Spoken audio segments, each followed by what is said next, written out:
What is up, everybody? Welcome to the InnerCityGeeks podcast. It's Steve here, and this is episode 202. And joining me today, I have Alex. That's kind of on his thing right now. So he's lost in the void right now. He'll find his way back. Lost in the void. He'll be back in a minute. But then we also have Franny. Hello, bitches. Yes, and it's been a week. It's been a fun week. Happy Friday! Exciting, and then it's also like it's like a birthday weekend. It is. It's my birthday weekend. It's birthday weekend. It's her birthday on Sunday. Sunday, yes. Sunday. It's her birthday. I'm gonna be wasted all weekend. I can't wait. You're gonna be wasted. Oh, I'm so excited. I'm excited for you, dude. We should have probably waited to do the whole live stream on your birthday and shit, but we can. It's a Sunday. It's the Lord's Day. We gotta do that instead, I guess. No, it's my fucking birthday. He needs to move over, share a fucking Sunday. Then not only just is this next week it's your birthday, of course, but it's also Alex's birthday. On yes. Tuesday. And then Aries babies. Wait, no, he's a Taurus. I'm on the cusp. I'm an Aries Taurus, so I'm a lot of fun. And then also on top of that, we also have Brian. Brian's babies. Yeah, they're having their babies on Monday. So that shit is crazy. So it's got all the babies in the next 3 days. By the time this comes up, everybody will be here. I think everyone is making babies right now. The ones who are lucky to have someone in quarantine with them are making babies right now. Because I know I would. That's like what I miss the most. Fuck yeah. Is the action you do to make the babies, not the practice. The practice. Yeah. You gotta love a few practice rounds, you know. Yeah, forever. It's always fucking great. I'll always be training for it. I just would never go to the full marathon. You just go halfway. Like, okay, I'll just always be Rocky training, but I'll never step into the fucking ring to fight. It's like what the bridesmaids usually say, like always the bridesmaid, never the bride. But I'm like, yeah, I really don't. But I'm happy about it. Always the godmother, never the mother. Yeah. yeah. It's fun. It's fun. It's very very.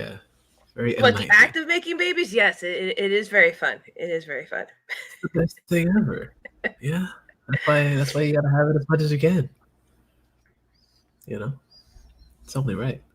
I just thought about how I can't have it because I'm in quarantine. I'm not gonna have birthday sex. I know. With a person. Yeah. Unfortunately, but you could always have like the. But I have Ryan Reynolds. Exactly. I did not know I actually had a case on there too. Holy shit. Okay, that makes sense now. That makes even more sense. What? All the bottles. So I'm just gonna stack them all together and make them like about his size. Yeah. And they go into it, they all fall down. Aviation, the best gin on the planet. Okay. Oh, look at that. It's an ad without being an ad. I got it. Right? And look at him there. Sexy man. Anyway. How have you been, Steve? I've been all right, man. I've been dealing, doing the regulars and shit. I'm kind of excited because this week, of course, our fearless leader gave us some monies and shit. Oh, I didn't get mine is in the mail. Oh, nice. Good for you. That's awesome. Yeah. I wasn't expecting it. I kind of was, but I kind of wasn't at the same time. I was like, please bring it to me. Please be in my bank account. I'm terrified someone's gonna steal it from my mailbox. You gotta fucking make sure you have the shit fucking like direct deposited and shit. I'm I'm on workers' comp right now. I don't even make enough money with that to have an opened, functioning bank account. Oh yeah, that's So that is my dilemma. I have one of those prepaid cards from the HBOMax. I used to have that way back in the day. Not even like a fucking like a Cash App or something, like because that shit takes it all too. You can deposit all that shit on there too. Well, I didn't know that. And I can't file taxes this year because this is the year that I wasn't working at all. So there was absolutely nothing for me to put up there besides my medical. So my mom was like, "You don't need to file." So yeah, and then my brother was like, "Hey, did you get your check? You know what's going on?" And I was like, "What?" So he told me where to go to check. And they were like, "Oh, we sent it to you on the 15th." Where to check for the check, yeah. To my bank account. And I was like, that's not my bank account anymore. So I went to the 101 questions that you have to, people randomly ask them. And thank God it was there because I started to get nervous. I didn't see, I don't have a bank account because I'm too poor question on there. I found it way at the bottom. It was like literally like number 20. Yeah. There was 35 questions on there. So they said they were going to mail it. So nice. That's awesome. I'm counting the days because what are you buying with your check? I know what I'm buying with my check. What are you buying? That was kind of what I was kind of trying to get into it. Like what I actually wound up getting was actually I actually bought a fucking bed because I haven't had a bed since my ex and the kids left. How long was that? A long time. I'm gonna say like about 8 months or so, 8-9 months. Oh, that's not bad. That was ready for you to be like 3 years. Oh no, I've been sleeping on springs. That bad. I've been sleeping on an air mattress. Getting stabbed by rusty springs. Right, exactly. Making it seem like I'm back in the Bronx again. So what kind of bed? What kind of bed? I got a queen size. Fucking like super comfy, firm. Feels so good. But like what? Like I love bed talk. I do. I love bed talk. Is it like is it a pillow top? Are the springs wrapped in foam? Is it memory foam? Is it cooling gel? Come on, tell me the specs of your bed. It's not cooling gel. It's just a regular firm. It's not too crazy. It's nothing like, oh my god, it's gonna be like the most amazingest, weirdest shit ever. It's just a simple pillow top that's actually really comfortable and actually feels really good. And yeah, I love it so far. That's great. Congratulations. Yeah. And it was not a bad deal. It was like, that's my next question. How much was that bad boy? Like or a bad girl, because you got a queen, right? Yeah. She was the 650. Not bad. 650 including the box spring and everything. So yeah, it was really good. It's nice and comfortable. So a new bed is so wonderful. It's like better than sex. Because you have it constantly forever. Yeah, true. But you could also always, you could always make it that much better and actually have sex on the bed. But that's what makes it. But if you have sex on a crappy bed, then sometimes that makes the sex actual like crappy. It makes it entertaining. It's entertaining as fuck. That's what it says. Okay, yeah, that's a better way to describe it. It's like a 3-ring circus on a terrible lumpy ass bed with rings and loud. Yeah, like a circus. That's exactly what it is. I love my bed. My bed is about, I want to say, a year old now, and I dropped money on that motherfucker because it's a king. It's a king size bed. It's a Bobopedic, fucking sweet. Firm with fucking cooling gel. Nice. Yeah, I went in. No, I knew this guy, and like I absolutely loved his bed. It was like the most comfiest bed I've ever fucking laid in my life that didn't have a pillow top. Really? And like he was able to edit move because he was a video editor, so he was able to do his work on the bed, to spread out his comics and like the scripts and the format and like everything on his bed, and still have room for his dog. And I was just like, I want a functioning bed too. And I was like, yo, what kind of bed do you have? And he was like, what? I was like, I want your bed. I was shopping for a new bed. And let's just say I didn't hear from him after he sent me the link of the kind of bed that he had. But that was the best thing I got out of that relationship. That's that makes so weird. Why would you like all my beds only? Why don't you like me? Just the bed. What's wrong with you? No, it was more like, why you gotta copy me? Why you gotta copy me? Why don't you just use my bed? Stay here. Are you just coming over for my bed and my cock? That's not right. That's not right.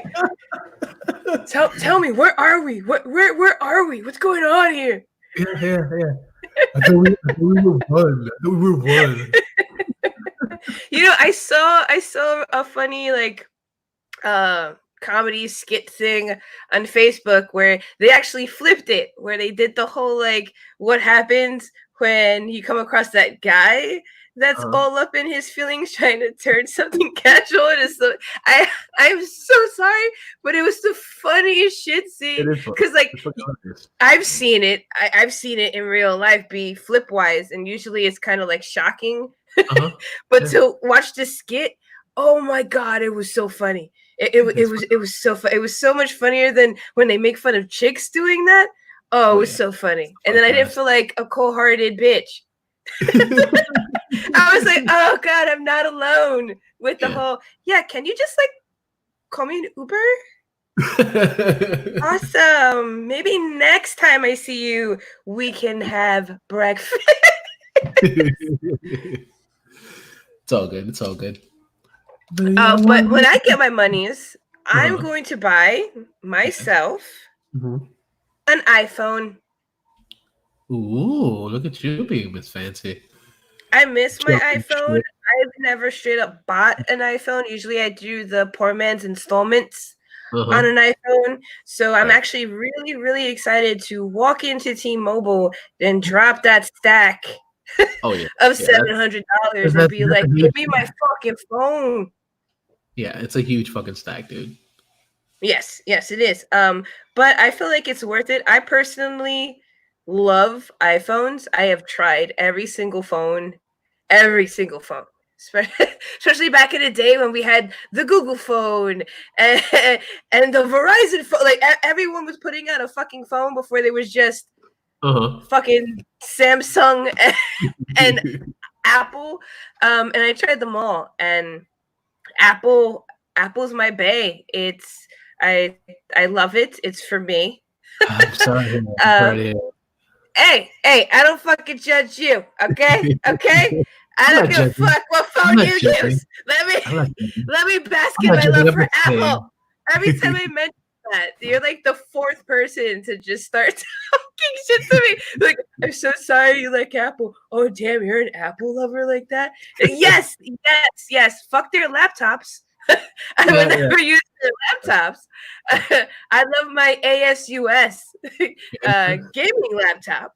But their phones all day, every day, sucking that Apple phone cock. Because I tried to get away, and I can't. It has to be good for some people, because of course some people actually, a lot of people actually use it. So it has to be okay, I guess, right? It is for me. It satisfies. There you go. My needs and brings me joy. I'm only on my first drink. It's all good. It satisfies my needs. Giggity. That's fair. Yeah. Apologies. There is a lot of stuff going on, Yeah, we got you. Welcome back from the void, my friend. Yeah. I came from the negative zone or whatever. Hey, oh my god. And into the danger zone. Yeah, so we're all question or whatever. Yes. See, there you go. See, we're all drinking here. Alex, aka Denied, got me this for my birthday. Yay. Thank you. I didn't open it till right now. Well, I'm glad. I had it chilling on my windows. But I'm sorry. I'm not. Listen, I didn't show mine or whatever because I take this straight. So. Well, I have no more limes or lemons. Well, I never do limes. I do lemons. I don't know why I said limes. And seltzer water with my gin, because if I had the gin, just straight gin, well, that's a good way to do it. I would completely be wasted. I mean, yeah. And if you can see my shot glass, I love it. Look at mine. Ah. Nice. Very all right. nice. So, I guess for everyone or whatever, we just raise them up. And say, happy birthday to me and Alex. Yeah. Yeah, well, Franny's first, as always. No, but I'm excited for the iPhone because I'm going to be taking a lot more selfies. And I'm going to be posting a lot more ridiculously, nicely edited Instagram videos. Finally, I was the moment I get my iPhone. To the old thing of boobs and booze. I'm sorry, beeves and booze. Boobs and booze, and a lot of white girl dancing, because apparently my best friend saw my Instagram video of me dancing like Ash from Evil Dead. And he won't let it go. He won't let it go. He was like, "You can't dance. You dance like a fucking white girl." I'm like, you know what? I nailed it then, because I was dancing like a 50-year-old white man. Yeah, there you go. Perfect. Let me tell you something right now. As a Spanish dude. And even though Spanish was my first language growing up, right, my Spanish card is mostly just of the food, and that's about it. I don't like Spanish. I don't like Spanish music in general. Can you cook the Spanish food? Actually, I can. Okay. I was gonna say eating it doesn't count, Alex, because I could eat Spanish food, but I can't cook it. I'm not saying no. I can throw it down. I can throw it on in the kitchen, son. Yeah. Usually around. I didn't say no. Usually, around the holiday season is always the thing when we're on Thanksgiving and everything like that, with the whole thing of Puerto Rican pasteles. I help my mom. with that, to prepare that. So yeah, I've been doing that since I was a teenager. So yeah, so my Puerto Rican card is right there, son. Yeah. I don't even know what mine is. I don't think I have one. I'm pretty sure you have. It's kind of funny. Everyone has some sort of Puerto Rican card or whatever. I do have my Mexican card though. I could drink tequila like water. I thought he was gonna say you have a Mexican card. Is it green? No. Wow. No, I'm from California. I don't need a green card. It's kind of funny. Like saying Mexican for Cali, whatever. There's another green card or whatever, right? It's like, what's that one? For the weed. I wish I had that. I wish I had that one. That's always a good card, though. That's not a bad card at all. Actually. Yeah. Also, Alex, we were talking about what we're doing with our stimulus packages. What are you gonna do with yours? I haven't got mine yet. But when you get it, because I didn't get mine yet either. I'm gonna be responsible and pay bills. Listen, to be honest, I guess 1 out of 3. Yeah. That has to be the one. No, because of personal issues going on when it came to work, especially, the missus recently got work again, and then this fucking mess happened, right? But before, it was the whole thing of I had to pick and choose which bills that I can pay at the time because I was the only one working. Mm. So because of this stimulus thing, I do want to pay something so I can at least try to catch up. So yeah, I mean, as weird as it sounds, as a full-fledged adult, and besides, this is gonna this birthday coming up is the last of my 30s. So yeah, Yeah, oh man. Yeah, well, oh man, go fuck yourself, dude.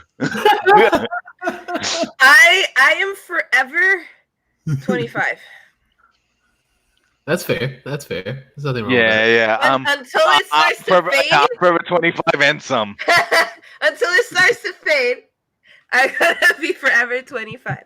There is no way that I can say I'm forever 25. You're gonna look at the whites in my beard and everything like that, and my really bad dissipating hairline that keeps going back and back more and more, right? Like, okay, yeah, you're 25 in my heart, yeah. But then I'm a smoker too, so it's just like my heart might give away like no, you're not 25. You're just 25 in your fingers. Your fingers feel 25. Listen, do you have the hands of a 25-year-old? Yeah. I have the hands of a 16-year-old with faded nail polish. Listen, I'm just saying, for a big dude or whatever, I have some skinny ass wrists and skinny fingers for as artist hands. So yeah, whatever. Yeah, it's fine. Okay. My sister, you guys watch Archer? You ever seen Archer? Yeah, fuck yeah. I can't believe I just forgot her name. The moment I said Archer, her name just escaped me. Lana. Oh, Lana. Man. You know how they always make fun of Lana's man hands? My sister makes fun of my hands. She says I have man hands. That's hilarious. And because my sister has like dainty hands, her hands look like the other mother from Coraline. She has beautiful, beautiful girly hands. So these, compared to hers, are these are man hands. I could slap. I could. This is how we start the podcast, or at least how I come in or whatever. We take a shot. Look at my decrepit hands. So I have man hands like Lana, but it's because I played with a lot of dough, in Baker. Yeah, that's fair. That's fair. I'm gonna need the dough. Ooh, the good thing is now you can be more with these hands. Now you can pump a basketball, so it's okay. No, that too. I used to play basketball. So. See, look at that. Right, Alex? Alex knows. Yes, but it was because Franny was more like kind of the tomboy or whatever, and then it was just like when she started getting like older and the guys was just kind of turning like oh yeah, she's the girl, right? And then I'm just like God. And I would have to be like I have to be the one that to let them know like I know her type. You don't have a chance. So she was a Franboy. She was a Franboy. Yeah, she was a free. Oh my God, episode 202, Franboy. What's a Franboy? Instead of a tomboy, it was a Franboy. Yeah, episode. But yes, I was a huge tomboy. Yeah, and then the whole thing is no. Then I hit puberty at like 18. No, but then what I loved is that in the group of friends or whatever, when you have that one female within time, it just seems like a lot of people like, hey, and it's just like, are you serious? Like now, like she's been around the whole time. She's been here all along. Yeah, she's been around the whole time. Whatever, she had butt and beebs. Yeah. In her baggy basketball shorts. Yeah. Where it's like when she's bouncing the basketball and the slight bounce of the buzz, like wait a minute, and it was like she'd always had that. Yeah. Why are you noticing now, you fucking perv? I didn't know that. That's so funny. Yeah. As Andrew Dice Clay would say, she had TikTok tits. TikTok tits. What? I don't know if I should be offended or. No. You're a future insane or whatever. What are those? TikTok tits. They're like tiny little tic-tacs. Tic-tacs? Yeah, tic-tacs. Okay, I heard TikTok. No. Probably time bombs. Is it immature people do videos and yeah. That's the best part, right? Yeah, that's the fun part.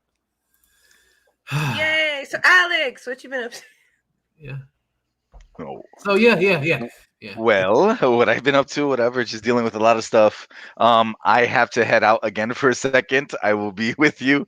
So, like I said, I will explain what's going on in a bit. Enjoy the void.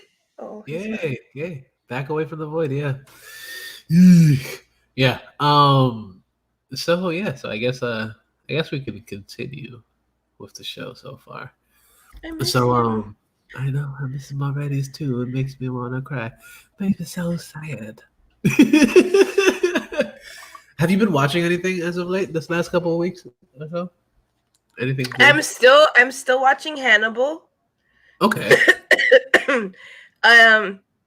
then I realized that it started tapping into the movie The Red Dragon. Yes. And then I realized on top of that the entire series is based off of the movie The Red Dragon. Yes. I didn't know that. But just slightly, not a lot of it. It's just certain things that are. It has me wanting to read the book. So it's in my Amazon wish list cart, but also I am going to buy the moment I get my new bank card. They have the philosophy of Hannibal. Oh, that's fun.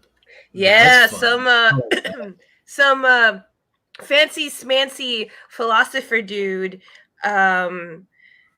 dissected Hannibal as if he was a real psych project, or like a psychiatrist paper, and like his philosophy and how his social ineptness. And so I'm really excited because it's kind of like a shrink evaluation on this character who I've always been what's the right word? Drawn to? Intellectually smitten by. I always found him just words. Like yeah, they're in there. They're in there. They're just hidden a bit. They're in there somewhere. I could surprise you. So I actually put the Red Dragon in the buy later wish list pile and fucking put that one in the must buy now pile because I've always found him intellect. Look, you made me nervous and now I can't say it. Disappeared. I found him very smart in a sexy way. Intellect. Oh God, no, can't do it. His intellect was charming. Yes. And there we go. Sweet. Fuck yeah. That's awesome. Okay. I tried to watch What We Do in the Shadows, but it's not streaming anywhere for free, and I still really want to review that, but I don't have it. So I thought maybe you could help me with like you did with JoJo. I got you. But I also watched Turbo Kid. Yes, that's right. Yeah, you did tell me that you watched that. You enjoyed that. That's something that actually I've thought about watching for a while because I was like, I like Rutger Hauer. Who just like don't throw stones at me, but who is he? I'm terrible with names. The old man from Hobo with a Shotgun and fucking. Oh, I love that movie. And fucking what's that other fucking movie? My brain's fucking stupid right now. Hey, I have a speech impediment. Blade Runner. and your brain's malfunctioning with thought. So yeah, together we make a whole brain, Steve. Right, look at that shit. Cheers. We're like fucking I love it that she's really celebrating really hard right now. Fucking Voltron and shit. I'm not drunk yet. I'm actually just really happy that we're all together, doing this. Yeah. I saw Johnny Depp today on Instagram, and he gave a really inspirational speech, at least for me. Yeah. And it turned my depressive mood that I had this afternoon into me actually feeling all like bubbly. Yeah, it was a real good one because you sent it to me, and I was like, oh, okay, I got it, I can dig it because it was something that was a little bit different than what we've seen the last few weeks. It's coming from like a celebrity, somebody famous and shit. So it was good. It was. Was it just a bit calm the fuck down? Oh, that's so inspirational. No, it was Johnny Depp being nothing less but Johnny Depp. Yeah. He wasn't Ryan Reynolds, but he was Johnny Depp. You know what? For inspirational no, there's a difference between Johnny Depp and Ryan Reynolds. Johnny Depp. Literally. No, listen. If it was like the early to mid '90s, Johnny Depp. And even with that or whatever, depending, because I still love him. He seems like a very charming person, especially after watching the video. Oh. She was like, she could jack my sparrow any day. Yeah, pretty much. Yeah. Look, I've been branded as Jack Sparrow. Nice. Very nice. This is the tale of Captain Jack Sparrow. Lonely Island. I love those guys. Fuck yeah. The Island Tortuga. So I'm gonna give you the abridged version of what's been going on or whatever. It's not to get depressive or whatever the hell, but my brother has been MIA since Monday morning, and today, after my mom talked with his personal counselor, that we had to file a missing persons report. So, ooh, I'm so sorry. Shit, yeah, dude. so that's the reason why that I had to go, because the Ottopers or whatever were here, and I had to put my alcohol to the side so I won't seem so irresponsible. But dude, you're in your house. You can do whatever the fuck you want in your house. Yeah, it's at the same time with everybody, like my mom, present, and my wife under the weather, trying to keep away, but she's yelling out in the background, whatever, like the stuff that I didn't know. Yeah. I think Franny blew herself up. Oh shit! I forgot to mute it. You heard all that? Yeah, we did. I muted you. I'm getting sentimental. I'm I'm getting so sorry. serious I turned the sentimental. I turned the camera, and I thought because of the. God damn it! No, so I love it. I'm trying to get all sentimental, telling like a serious thing of what's going on. Whatever. Like, my brother's and he's been gone since one. Insert fart here. That's what that is. I thought the speaker on my webcam was what was sorry. Episode 202. But yeah, we had a couple of officers here, and then a few minutes, like, the second time when I had to go, their boss came up and was asking a couple questions, and then they asked me, if either my mom or I wanted to be the person that said that we filed a report. And I know my mom can't do it because it's hard on her, right? So yeah, I'm not gonna get into the reason why my brother is even MIA, but let's just say, like, he has a lot of demons, and yeah. So it's tough. I mean, I grew up with my brother being in and out of my life a majority of my life, and now he's back, but it comes with a lot of damage. Mm-hmm. So it's not easy, but you know what? As a full-fledged adult and dealing with a lot of stuff, especially the whole thing of like Bronx bread, motherfucker. Yeah, right? It's just we're built. We're a different breed. We can deal with a lot. Steve, you're in Florida. No, I'm born and raised. Yo. Yeah, he's a Bronx boy too. From the sound of you, dude. Not anymore. How long you lived in Florida? Just 5 years. Well, 6 years. Revoked. Bronx bread. Revoked. Just come out of nowhere, like, listen. You're a golden girl now, motherfucker. Right. Recognize, bitch. But win, silver lining, you're a hard motherfucker out there in Florida because you are from the Bronx. Exactly. Motherfucking right. I was gonna say joking around or whatever. Like, listen, he's Spanish. He's already hard already. Yeah, pretty much. But then he's come out of nowhere, like, define which hard. And I was like, depending his mood. Hard all the time, doesn't matter. Depending. Do you got boobs and booze? Then it's the other kind of hard. And this episode, I killed Franny. Now I got, like, listen, I'm a full-fledged Bronx individual, whatever, because now I just killed her. It's like, I got a murder rap. How did you kill her? Through humor. It's like, son of a bitch. She drowned on her own gin that I bought her. Yeah. Bronx. Yeah. She choked in humor or whatever. Her last words. Yeah, basically. Yeah. So. Yeah. But yeah, so they just left. They went to go see if they can go find them, and yeah, there you go. So that's So other than that or whatever, it's just been a really annoying work week because I had so on Monday when I went to work,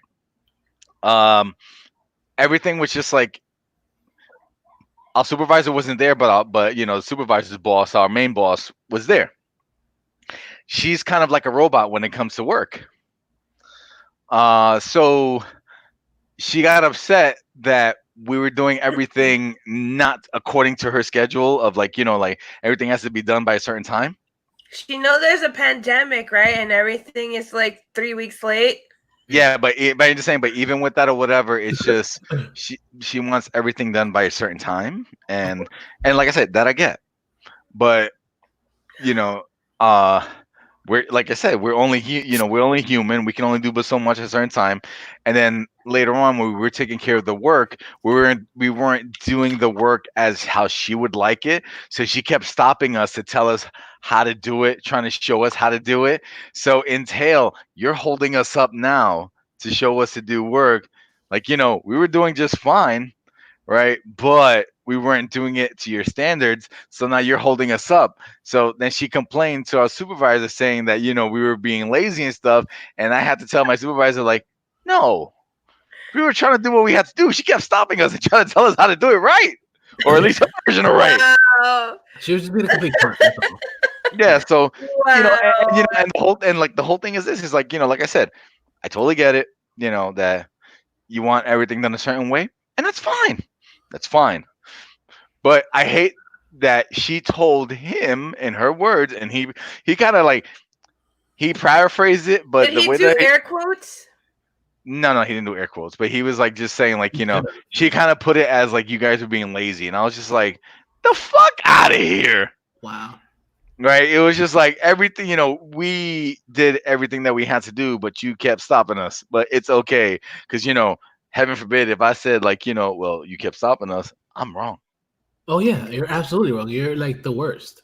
Well, You I said the have word to before, yeah. say, she's a cunt. Yeah. I The correct term is next Tuesday. really? Yes, because, you know, the whole joke of see you next Tuesday. So instead, No, I don't follow. In okay, life. so see you next Tuesday. Yeah.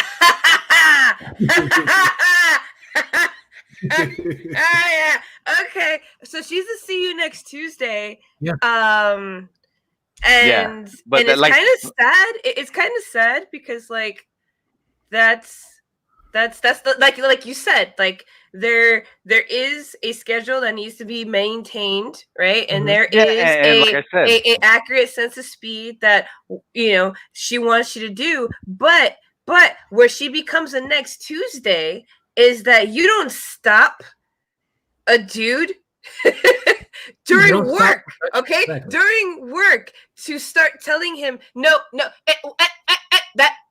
go put that down, that goes that goes there. That goes there. Yeah. Wait. No, don't touch that. Don't. Hey, no. and what makes it funny You is know, so far and everything then- that she's kind of and putting then in sounds turn dirtier than what it should around be. and say that you work slow. Like it's not, you know, you're not her lover. She shouldn't be fucking waving you flags on what to do to her liking. It should just be as long as you get the job done in an orderly fashion. Standing there as the leader nitpicking all the time sounds like a personal fucking problem that she needs to go fix in her personal life and keep it out of your guys' workflow. Because that's not how work flows. It doesn't. No, and the thing that I love though is like I said, that we were trying to do the work, everything, and you know, since she kept stopping us, that you know, it was just kind of annoying. But you know what? That was fine. The next day, that is not fine if you go. Because I said no. I'm just saying no. Like that's fine because no matter what, I still did what I had to do. The only problem was, like I said, was that she was complaining that everything wasn't done to her liking, to her satisfaction. Accord. Her satisfaction. That's exactly what it is. Yeah, it's kind of funny. Like, you know, like I said, I'm gonna joke around. Listen, if I'm satisfied, like, she nasty. She bringing her personal problems of control issues to the workplace. Yeah, I was gonna say, joking around or whatever. Like, listen, right? I don't gotta satisfy her needs or whatever because I'm married, so whatever. But you do at work. You do at work, and that's why she a control freak. She's like, "Oh, you man, Ismael, yeah. She got love problems at home, and she bringing it to work. Okay, like I said, it sounds like a personal issue that she needs to go get checked because that's not right. That's one of my favorite things is I'm glad you showed that Tuesday, or is it Thursday? I forgot. That Thursday? Depending the day and depending the alcohol level. I don't know. But you showed her because, like you said, you got the work done. At the end of the day, the work was done. It's just not right to put a worker through that, especially now. Comment, yeah, it's funny in the comments right now. Ismael said work wife, and I was just like, oh no. No, like, she's the work dom. She's the work dom. She's the one that comes in there and goes, "You lick my boot and you call me ma'am." You know, that's that. Like, with that being said, whatever. I'm gonna step away for a second because I'm just gonna be like, ah! Yep, exactly. I would have been like, "Excuse me." Be like, "Excuse me, but whatever issues you're dealing in the bedroom, you really shouldn't bring it to work because I know what I'm doing, and you're slowing me down." Yeah, that's us. That's it's the but I work in the kitchen, and I learned as my career and having friends that work in different fields that certain etiquette are for certain jobs, and if I ever make my way into an office kind of environment, which is what I want to do, I have been doing a lot of how to talk to people research, because in the kitchen, I could say that. I could say, I really don't appreciate you taking your personal problems out on me. Yeah, you gotta I'll be get this done. I will get this done by the end of the day, but can you get off my back? Because you're slowing me down. And if you slow me down, I'm going to tell them that you are slowing me down because you're chewing my ear off, telling me what to do. But my job is to decorate the cake. Yeah, well, you got to tell them. And your job is to make sure it gets done. So what are we doing here? And then they'll step off. You're defeating the purpose. So I need to learn new work dynamics. That's what I've been doing during quarantine, is reading books on social interactions and how to be a good leader. Yep. See? But you're able to release that stress though, Martinez? Yeah, ish. I was gonna say, joking around, like, if you're not that Spanish, you can say Martinez. No, I would say that better than the first name. So I went with the last name because I didn't want to struggle with the first name. Ismael. Yeah, Ismael. Nah. Ishmael. I know, but nah.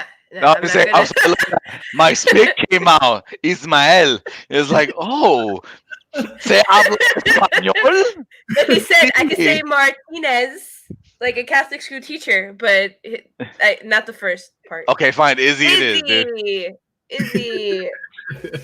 No, but what happens when you're a few drinks in, sir? This is my second drink. Oh, there you go. Look at that. I just have a speech impediment. And I'm in a really good mood, okay? I'm not even slurring yet. I'm stuttering. There's a difference. I'm stuttering and mispronouncing. Oh, Jesus Christ. I'm not slurring yet. Okay, good for you. It's all good. It's all good. So I guess let's get into it. Let's get off of this stuff and let's go into the ranker list or whatever. Let's. So for the ranker list, this week I figured we'd do something a little different, something a little fun, a little interesting. So I figured we'd go with the best new comedies in the last few years. So those are just comedies that have come out in the last few years, whether it be action comedies or damn it! I would have done better with comedians than comedies. You know what? We could just give wild guesses or whatever. Fuck it. Wild guesses. There's nothing wrong with wild guesses because some of those wild guesses actually fall into the list because there are a few that I know you will get. Because comedies and like how much of a span of a year? A few years. It'd be like more recent, I guess. So in the top 10, it looks like they're in the last like. Does it stop in the 80s? No, it's the last. Wow, Jesus fucking Christ, madam! That's not the last few years, Freddie. Yeah, imagine that's the last few years. It's like. The list could be biased, and it could be comedies from 2000 and So like we put it as like the last 10 years or so. Actually, no. Like, okay, thank you. The last 5 years. How about that? Okay, thank you. All right, I'm ready. A little easier. The last 5 years. So let's go over the last. You guys guessed the last 5 years of funny movies, whether it's a comedy, or whether it's a regular action comedy or a regular comedy. Wait. You saying movies or series? Because now. No, movies. So let's go. What do you got? Let Franny go first. Franny, what you got? Comedies, right? Yes. No. Spaceballs. Dramas. Dude, we just said last 5 years. Okay, fine. Then I'll go. When did that come out? Jumanji. Jumanji is on the list, but it's the not the first one. No, I know Jumanji, the one that just came out recently. Whatever the remake, the first one. Not Welcome to the Jungle, whatever the fuck it's called. Welcome to the Jungle is actually number 5. Oh my god, I'm gonna fail. Technically, I'm gonna fail at this list. Yeah. Welcome to the Jungle. Number 5. Wait, hold on. I'll pretend I'm Franny, whatever. Get hard. Okay, Franny, what's your Get name? hard for who? Who are you talking about? You said Ryan Reynolds? Did I miss that? I didn't hear Ryan Reynolds. Ryan Reynolds. No, that movie with fucking Kevin Hart and Will Ferrell. Get Hard or whatever. Oh my god. I thought it was Go Hard. Oh. Step Brothers? Please tell me Step Brothers is in that time frame. It is not in the top 5. But it's in there. It is on the list, but it's not in the top 5. Okay. We just become best friends? Yup. Alex, I'm rubbing my balls all over your drum set. Boats and hoes. Exactly, boats and hoes. That's all that matters. All right. So I'm gonna. Well, I did say Get Hard. That wasn't on the list, huh? No. All right. It went soft. So try again. Okay. Then hold on. I'm trying to think. What's that one with fucking Tiffany Haddish and Kevin Hart? Night School, I think it is. Oh, that is a really funny one, but unfortunately, it is not in the top 10. No, I haven't seen it, but you're trying to say newer comedies, so I'm just like, I'm trying to think of recent shit that people will be like, The last 5 years has been a lot of really good ones. Yeah. That one, unfortunately, is not on the top 5. Okay. Because I was going to say a lot of these comedies lately that have been coming up, it's just like, Garbage. Yeah, the nice way, whatever. Garbage. Frank, what you got? The Hangover 3. Wait, is that in that time frame? Is it? No, it's not. That's why I'm just saying, like, Bridesmaids? No, that is not in the top 10. God. Okay. All right, not in the time frame. That all-female Ghostbusters, that was complete trash. Yeah, no, that's a nightmare. That's not a comedy. I'm gonna take that as a joke question, a joke answer. Yeah, because I don't fucking mean it. That shit was garbage. Yeah. Oh my god, no, that was a dumpster fire. I can't even call it garbage. It was a dumpster fire. Oh my god. You know what? That was hilarious. I tried to review that movie with my friend. No, twice. And each time it was so terrible. We got so plastered. We ended up not recording anything. Reboot. Jay and Silent Bob reboot. You bastard. No, that is not on the. That is not. Oh, Clerks 2. That is also not on the top 10. God damn it! I don't like this list. Okay, one more. Let's do one more, and then we'll. Oh my god, we haven't even gotten one. This is. I got one. Day. Fuck you. This is a hard one. He said a hard one. Yeah, exactly. No, it's half-mast. It's like, I mean, it still was kind of hard. It needs a little blue chew. It depends. Maybe 2 more drinks, and I'll let you know if it's half-mast or not. No, this list is half-mast, and it hurts my feelings. No, this right here, whatever. I'm not truly committed to it, so I'm not really into it per se. Yeah. But but if it does right somehow, then maybe. Yeah, this list got sexuality. No. Wait. Okay. The other guys.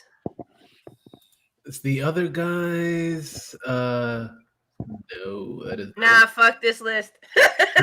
It's garbage. You're gonna be upset when you get to the top of the list, Franny. But Alex, one more. I'm gonna throw a tantrum. Yeah. You know what's funny? I'm gonna have to take Izzy's guess or whatever. Daddy's Home. No, that is not on the top 10 or the top 20 actually. So. All right, come on. I just want to say before you drop it. Like I just want to say before you drop it. I did not Google a damn thing, and I could have. Yeah, no,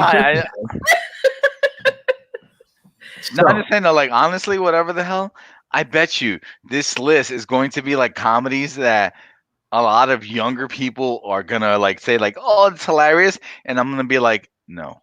Also, I have to say what's really funny, and I didn't think this would happen. The moment you said comedy movies, my brain went to everything in the fucking 80s. I was thinking of fucking Young Frankenstein. Yeah, I was thinking of fucking Caddyshack. I was thinking of Animal House, and then I kind of stuck. My brain got stuck, and I was like, everything sucks. Yeah, you had a brain fart. She didn't have a brain fart. She had a fucking. I'm gonna do the top 15, so you guys can see the top 15 that we have so far. Okay, fine. Then do 15 and on. Okay, so we have Blockers, which is actually really fucking funny. Never seen it. I never heard of it. That's basically like these girls are going to their senior prom and they're all planning on getting their virginity lost, and their parents are like, "That's called American Pie." Cock blockers? Yeah, cock blockers, exactly. That one was okay. That shit was hilarious. That was number 1? Yeah, no, that was 15. 15. Oh, 15. Oh, sorry. That was John Cena. The scene or whatever with John Cena saw the old balls. Never seen it. It was fucking good. It was fucking hilarious. Never seen it. It wasn't bad. I am so biased when it comes to comedies. You think I'm a fucking snob when it comes to comedies? What? I would never say such a thing, Franny. Continue. Okay. Number 14. We have Jojo Rabbit. That is not a comedy. It really is. Technically, it is. Okay. Then that is a list misplacement issue on my part, because for me, it's a drama more than a comedy, because I had more feels than I did laughs. So there's my answer. Okay, that's fine. Number 13. And that's interesting. That's interesting. Now that's a comedy. Number 13 is The Lego Movie. That was a great movie. That was a great movie. I sound like Donald Trump. That is a movie. Business. That people did with their eyes and they watched it. That was a great movie. Yeah. Number 12. Damn it. Horrible Bosses. Number 2. The Horrible Bosses 2. I never seen part 2. It's pretty fun. Look at Franny. Someone saying hi. Hi, Rainbow Kitty Unicorn, right? Unikitty. Unikitty. You know who knows that by heart? My niece. That was the first video game I ever bought her. And her favorite toy now is Legos. Okay, so the next one is number 11. That is Zombieland Double Tap. This last few years. Didn't see it. I didn't see it either, but I heard it was funny. And of course, this is in the top 15. Okay. You know what it is? next time when it's like a mixed genre, at least for me, for my brain, so it doesn't fart or queef again. Say all comedy genres, because my mind was just on comedy. Never for a second did I think horror. No, never for a second did I think. Like I told you, I didn't think Zombieland. I could have said fucking Zombieland. I didn't even. But it would have been the second one. Yeah, Zombieland. Which one? Whichever's on the list. I said. I didn't think. Come on, let's go for number 10. Okay. Continue. Number 10, we have where the fuck did the list go? Okay, here we go. It went somewhere. I forgot there was genres to comedy.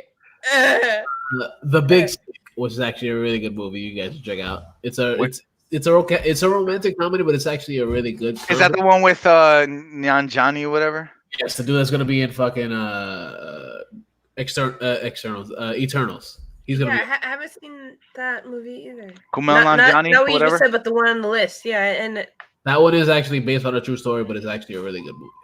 So definitely check it out. Number 9, we have The Nice Guys, which is a Shane Black movie, and that was actually really good with Ryan Gosling and Russell Crowe. Number 8, we have Thor Ragnarok. What? Why did I think of that? Because it's a Marvel movie, and I totally shit can. Yeah, and I told you it had action movies in here too. You did. I just suck. To me, that's more on the lines of comic book movie, not comedy, but it was pretty funny. Right. It's Brian? It's a weird area. It really is. They gotta put years. They gotta be like a comedy movie from 1980 to 1999. Any genre. Go. All of these. Watini's in all your face. The last 10. That's 5 years. My goodness, someone's getting brave on this podcast. The last 10, like I said, are in the last 5. I'm just trying to get ratings. Oh, well, there we go. Whatever. Remember, booze and boobs. You're programming me, Alex. So, number 7. I'm a negative influence. Number 7. You guys ready for number 7? What's number 7 so I can stab myself in Go the ahead, thigh? dude. Game Night is number 7. That shit was fucking. Oh, why did I think about that? I love that movie. Whatever. Anchorman? Is Anchorman anywhere? It's not in the last 5 years. Like I said, the top 10 were in the last 5 years. See? I can't do this list. I just can't. Kill them with a trident. 60% of the time it works 100% of the time. Sex Panther. Wow. Yeah. It's like a baby took a shit in a tank. Okay, so number 6. Santiago or Will's vagina. Shazam is number 6. Ooh, that one's actually pretty good though. Wow. Yeah, that's my favorite DC movie of that year, whatever year that was. Yeah, and we actually did have the number 5, which was Jumanji: Welcome to the Jungle. That was my technical guess. I said Jumanji. And I was like, which one? Whichever one's on the list. So I got the technicality. No, because the first Jumanji actually is a fucking terrifying movie. So no, because remember the remake, the first Jumanji, the one where yeah, which was okay. I thought it was gonna like enrage Jack Black me. Stole that movie from me. Of course he did. He's Jack Black. Him playing a teenage girl was fucking hilarious.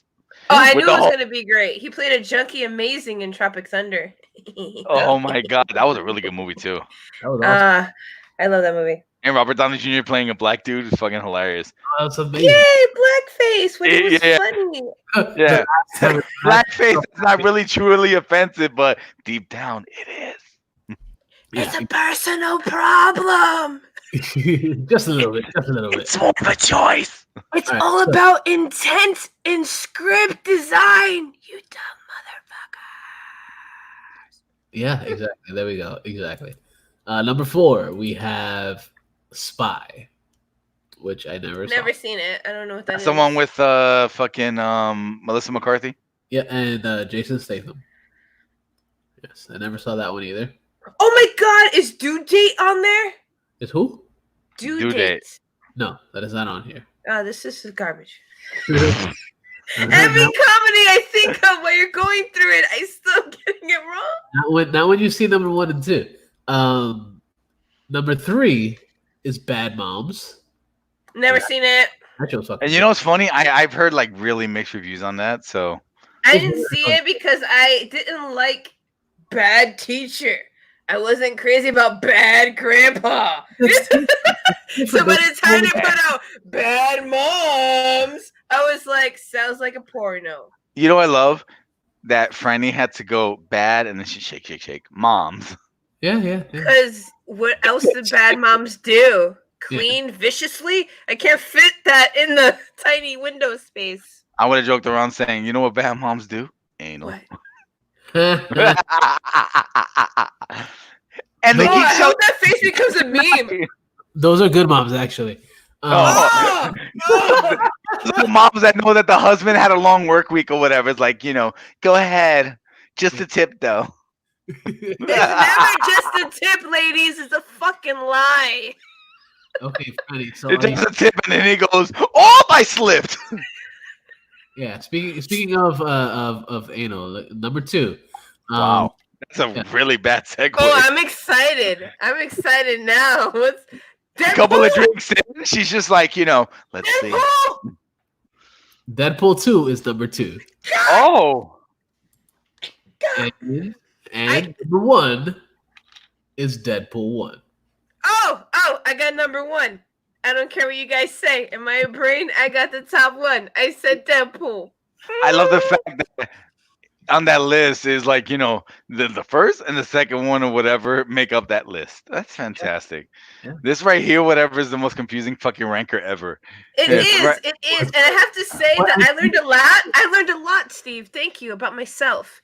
That when I think of comedy, I literally get a brain fart in the classics. Yeah, straight up. I thought Animal House. I thought Caddyshack. I like that. I thought Weird Science. Like, that's where my fucking brain went, and it wouldn't leave. It refused to move. It was like my problem with that is, like, I get the list, but my problem is, to me, I think of, like, let's say Deadpool 2, and like Thor Ragnarok. Those are more comic book movies to me. Like, even though, like, if you said comedy Marvel movies, I would have thought that. Yeah. Comedy Marvel movies just come out of nowhere, like, oh, Fantastic Four, Rise of Silver Surfer was so fucked up, it was funny. Green Lantern. Which hurt me. Like, there was so much potential. Asian guy and the pothead. What was that one? Oh my God! It was funny because the whole Justice League was supposed to start with that movie, but since that movie fucked up so hard, they were like, "Oh no! Reset everything! Control Alt Delete! Control Alt Delete!" Basically, read my mind, Alex, but I couldn't remember what the third button was. Wow. Okay, yeah. I was gonna say Control Alt. What's the other? Is it Control Delete? No, I was like, there's 3 words. I'm not gonna make an ass of myself. Shift Enter Control. Escape. Tab, caps lock, whatever the fuck. Yeah. So screen. Insert. Giggity. Escape. Phrasing. Ooh. Control. You know what I've been watching, Steve? What? I forgot to mention it. Archer. You did mention Archer earlier. To you, but not on while we were live. Yeah, while we were live, we were talking about Archer. No, I brought it up, but I didn't say I started watching him. Okay. When you asked me what I started watching, I actually picked up the series where I left off and continue watching it. Nice. Okay. And I have to say, I don't like. It's interesting. It's a different twist, but I don't like the whole he's in the coma and now we're in his coma dream. Yeah, that's. I went back to watching Hannibal. It goes into a couple seasons worth of shit. It's like, what the fuck, really? Right. That's why I didn't bring it up, because I watched it up to that point and it went right back into Hannibal. Yeah, that's fair. I ain't mad at you. So, we're up to the midpoint of the episode. Music. Yes, we have some music. Yes. Oh, someone's read the transcript. For the first time. Yeah. A very long time. So, for the mid song of the episode, of course, you will be hearing this in the edited version of the show.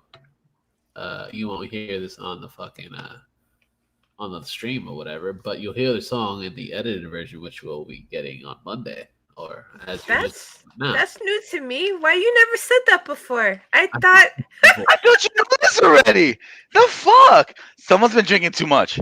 Yeah. No, I seriously thought the music played. That's there is such thing as drinking too much. And we waited, kind of like, no, do not blame my gin on this. I thought this worked like it did when you watch fucking Stephen Colbert and The Late Show. I thought when they said, "Oh, here comes the commercial." No, that's not. I thought that's how it worked, and there was literally the music was playing as we waited. No, because we don't wait that long. We only wait probably a minute or so. So if it's a minute long, the ticking clock in the corner, I look at my face. God, I already know. We wait a minute or whatever. The song is "Twist" from Korn. By the way, in my defense, it's never a song I know, so I don't know how long it is, and I don't know how streaming this. I'm gonna go back to saying that it's fucking "Twist" from Korn. Twist. Twist. Twist. He sounds like a monkey having a seizure. It's another M. Night Shyamalan movie. Yeah, it's a twist. Then the actual the midway song is "Stairway to Heaven" because like fucking 17-20 minutes. No, you do not play "Stairway to Heaven." Yeah. Oh my god! If you want it to be like a fucking 15-minute song, in the Garden of Eden, baby. Right, so for this mid song, of course, I usually pick the songs for the episodes, but being that it is these two's birthdays this week, I figured they should have their own songs in the show this week. So, Franny will be doing the first song. I really thought I was going last. When you told me, I really thought I was going last. No, because Steve is a gentleman, so ladies first. Oh, you're such a debonair, sir. My goodness. Right, that is so rare. Hence, I thought I was gonna go last. Oh, I was that much of an egomaniac that I was like, I would go last? Yeah. I'm just fucking with you. See, that's how you know you've been drinking. No, I was so confused because an egomaniac would not want to go last. Anyway, save the best for last.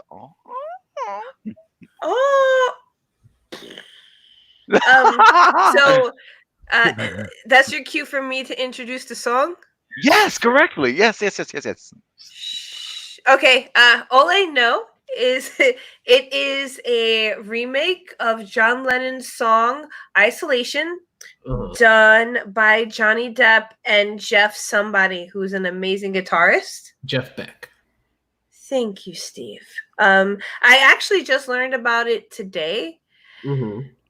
So, and I'm already terrible at names, so forgive me. So don't stone me to death for not knowing Jeff's last name. But today I found out that Johnny Depp started an Instagram, and of course I was like, and I Instagrammed his name. I found him, and he gave an amazing, inspirational speech, and he wasn't disappointing because he's never done social media. So everything I've thought about Johnny Depp has been all fictional, and he did not disappoint me. He didn't. Good old Edward Scissorhands. Yeah. He is the odd, antisocial, distant, creative weirdo that I wish was in my high school because I totally would have been scheming on him the whole time. And there he was. There he was on Instagram, and guess what his name was? Johnny Depp. So it was great, and he ended up saying this amazing speech. You guys go check it out on his Instagram. And after that, he followed it up with a song that him and his friend Steve, what's his last name? Jeff Beck. There we go. Jeff Beck. That they did on their own for shits and giggles, and he put it out for us because the name of the song is Isolation. He felt that it was a really good time to drop that song, and I actually never heard of it. I'm a huge Beatles fan. I didn't break off into like listening to John Lennon besides Imagine. So I was really shocked to hear the lyrics because, of course, I finally downloaded onto my iTunes Johnny Depp and Jeff. Insert name here. Yes. And I listened to the words. The guitar riffs are amazing, by the way. Towards the end, that fucking guitar solo is so juicy. Mm-hmm. But the words of the song I actually listened to because of Johnny Depp's like little inspirational speech. And this is the longest fucking intro for a song. It's deep. It's deep. Was it deep enough for me to go Google and hear John Lennon sing it? No. But it was deep enough for me to play it on repeat for 4 hours as I took a nap. Okay. So there we go. Isolation. Enjoy, by Johnny folks. Depp and Jeff whatever cover from John Lennon. Yes. And we'll be right back.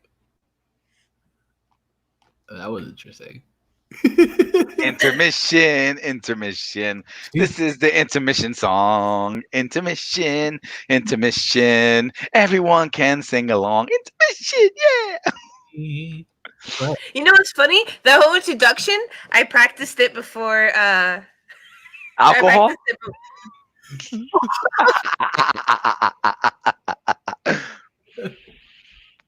Yeah. So welcome back, folks.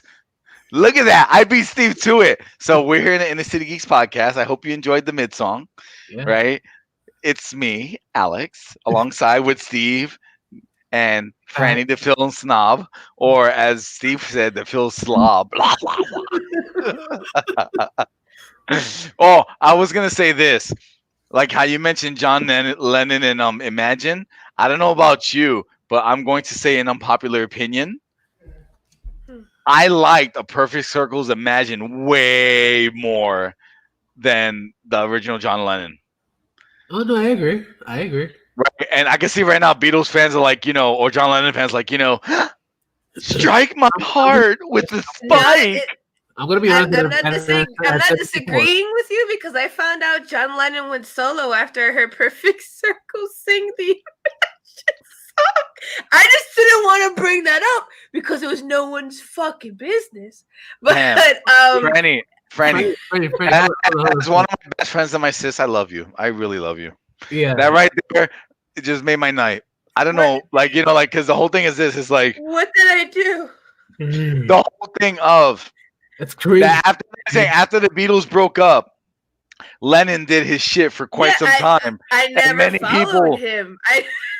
But to be honest with you, listen, an unpopular opinion or whatever the fuck, I don't like the Beatles either, but whatever. I do get the respect. But it's not on my playlist whatsoever. Oh, it's on mine. I love you, yeah. I love you. Ladies and gentlemen, drunk Franny.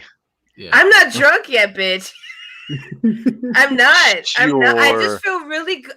I'm bubbly. If you guys want to put a label on it, I'm bubbly. I'm tipsy. Yeah. I'm not drunk yet. I know everything I'm saying. When I'm drunk, I don't remember. Look at how far we got, and we're gonna. I think by the end of the podcast, I'm gonna finish this. Look. Oh, that is the equivalent of 2.5 shots, bitch. I am okay. I'm like 3-4 shots in. Yeah, you have actually more than me. I'm really having fun right now. It's funny. I feel good. The only thing that kind of sucks is as a fat man, I'm sweaty as fuck right now. So, since we're all having fun, let's get into some games. How about that? Let's please. Because I didn't read anything you sent me in the document. Because I was sleeping. I'm his fucking finest. Yeah. So please, I'm excited. What's good? You texted me and was like, "Oh my god, we got news." I was like, there is life after Corona. So please. There's always been fucking life after Corona. Well, there's life during. When Hollywood tells us we got no news, desperation hit my soul. Okay, Alex? Yeah. And now I feel lifted from despair. Yes. If the news is actually good. Even more so because your birthday's coming up and you're going to be 25 for like how many times already? Ever. Forever, ever? Forever, ever. Oh shit, son. Yeah. Forever 25, maybe another episode title. Forever 25, and in parentheses again.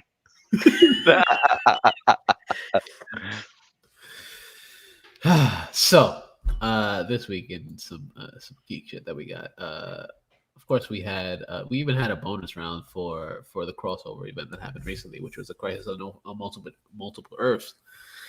But yeah, you did the first half. You never did the second half, right? We never got a chance to do the second half. I'm thinking about we can't still do the second. Yeah, half. but then we could, but then we would have to refresh it again, like because so much stuff has happened. Yeah, exactly. But from what people are saying is that for the next huge crossover, it may be an even bigger crossover because now there's still other Earths out there that technically aren't still within the Arrowverse at the moment. So of course, Arrowverse canceled out a bunch of the other Earths and shit, but they still had Titans and Swamp Thing and all the other Earths at the moment that are currently in production. But they never really put into consideration the fact that there are other shows some shows that may actually be on. Not that they may actually be, but they are going to be on the fucking on the CW, as well as multicasting with the DC universe. So the first one that we have that's going to be coming up soon is Stargirl, and that one It's gonna be on DC. It's going to be on DC universe, but it is also, like I said, it's going to be simulcasted on the CW app as well. Okay. We can watch Stargirl on the CW as well as on the DC universe, so it technically ties into it all. And she also is a part. It ties in with the Justice Society of America, which is very interesting because that's something that we haven't seen also. Then also there's going to be a Green Lantern series that's going to be on Earth 12. That's going to be also on HBOMax. It's going to be interesting because that's a whole nother universe completely that we haven't seen yet. But then there's also going to be Titans that's going to be on Earth 9, which is Titans that we've seen. We had a bit of Titans in the crossover episode in the Crisis on Infinite Earths, as well as Swamp Thing. Swamp Thing is on Earth 19. So how are they going to mix it all together and do it all over again? It's going to be fun.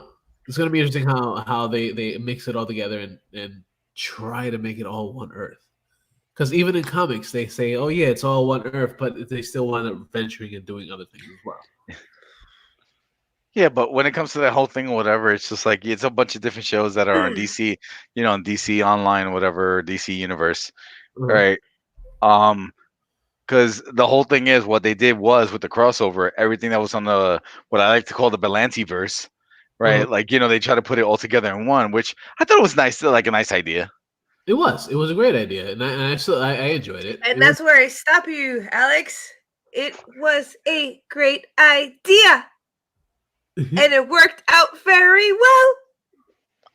Take your bows and walk the fuck away and do something else. Because I'm sorry, that sounds way too complicated for the slightly 3.5% of those writers for those shows who are actually talented to carry all that weight on their shoulders to make that work. I am sorry. No. If you told me Marvel was trying to do it, I would chuckle and be like, technically they are. Good luck. Remember, the whole thing, and Steve brought it with an article back, like a while back, that's what, was it Feige or whatever? Trying to do that everything is all I knit together. I trust him. He's talented. He's a geek. He has passion for what he does. But you're telling me the WB, the dancing, singing fucking frog, is gonna bring me Disney. Is gonna bring me my debt. G shit on some complicated next level DCU. No. Sounds like a shit show. Oh, you and your positivity. I love you. I have spoken. Okay. This is not Mandalorian.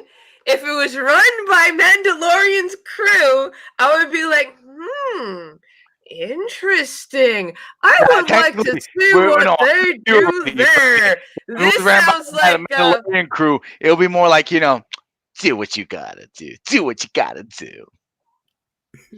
Don't. Because yes.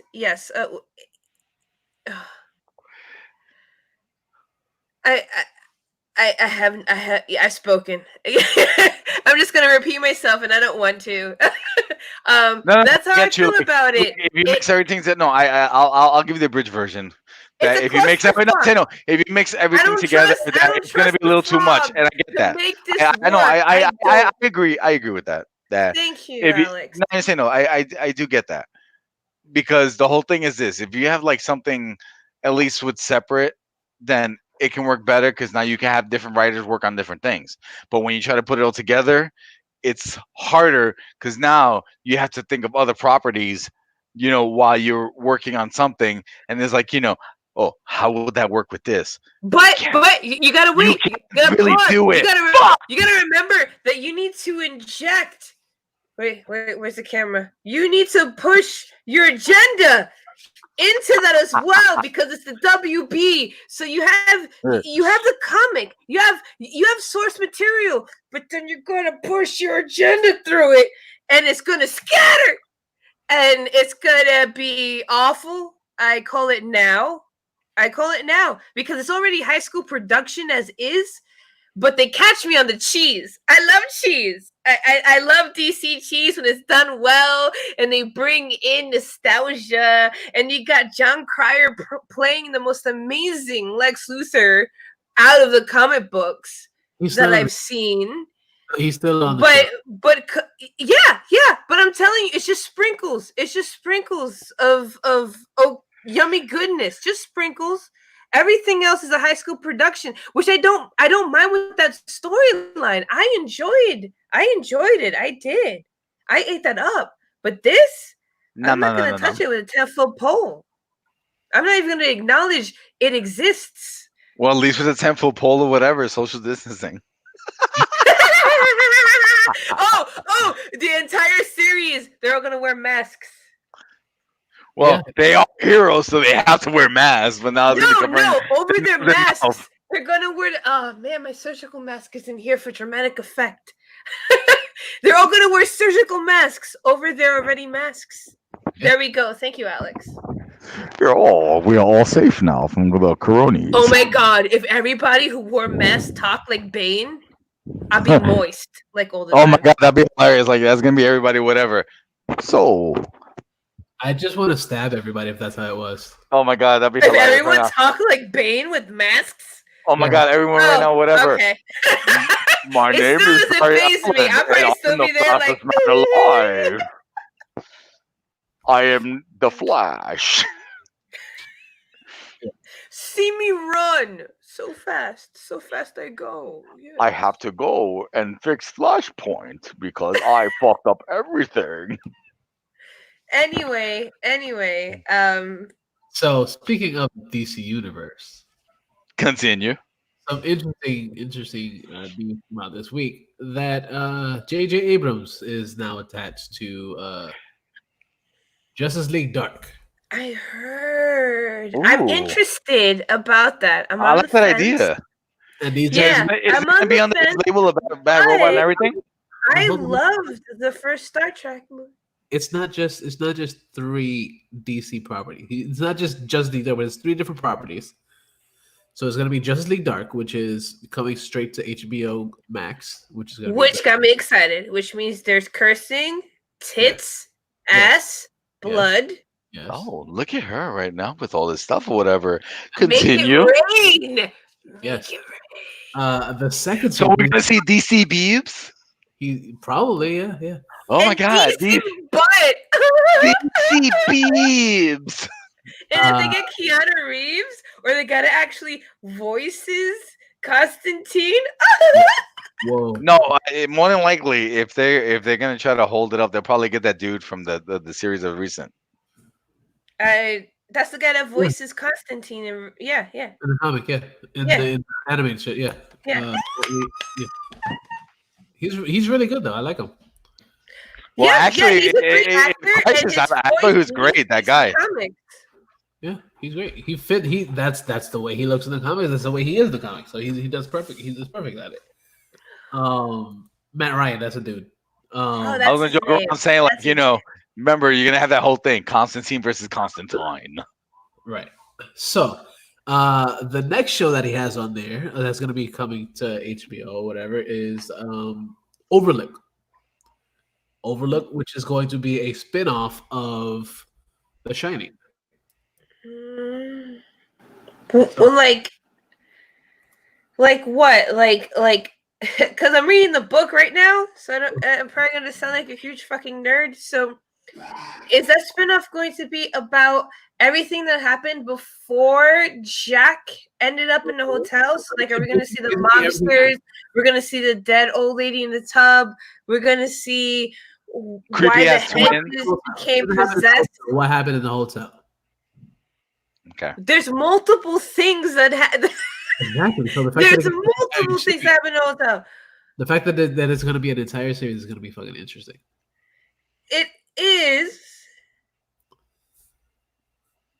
But you said but. Yeah, alcohol. But she said it too. Got two butts. All these butts. God damn it. I just hope it's done well because like I'm literally like 40 pages away from finishing the fucking book. And if you're telling me they're making a prequel about the hotel, then they better show that they better show some shit. Is all I'm saying. Like I said, I didn't know research before this, so I don't know who's writing it, who's working on it, how far back in the hotel they're going. But if you're saying they're making it into a series, then they better show how it was built. They better show the mobsters who died. They better show the old lady who died in the tub. They better show the fucking kids in the hallway. They better go in if they want to get any respect from me. Okay. But that's exciting. I didn't know that was a thing. I'm excited. I was super, super, super stoked about that. That's fucking great. Happy early birthdays. Word. And there's also a third one that is going to be called. It's an original concept or whatever, and it's called Duster, and it's basically going to be following a getaway driver that is part of a growing crime syndicate in the 1970s Southwest. Okay. I just realized the reason why I'm nervous. The director is J.J. Abrams. Well, not just the director, but like the producer. Right. With the shiny thing. I just realized where my fear comes from.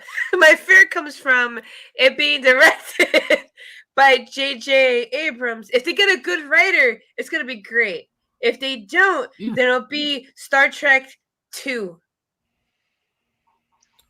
You know what? I like the comparison. Thank you. Yeah. Thank you. Okay. Thank you. You're quite welcome.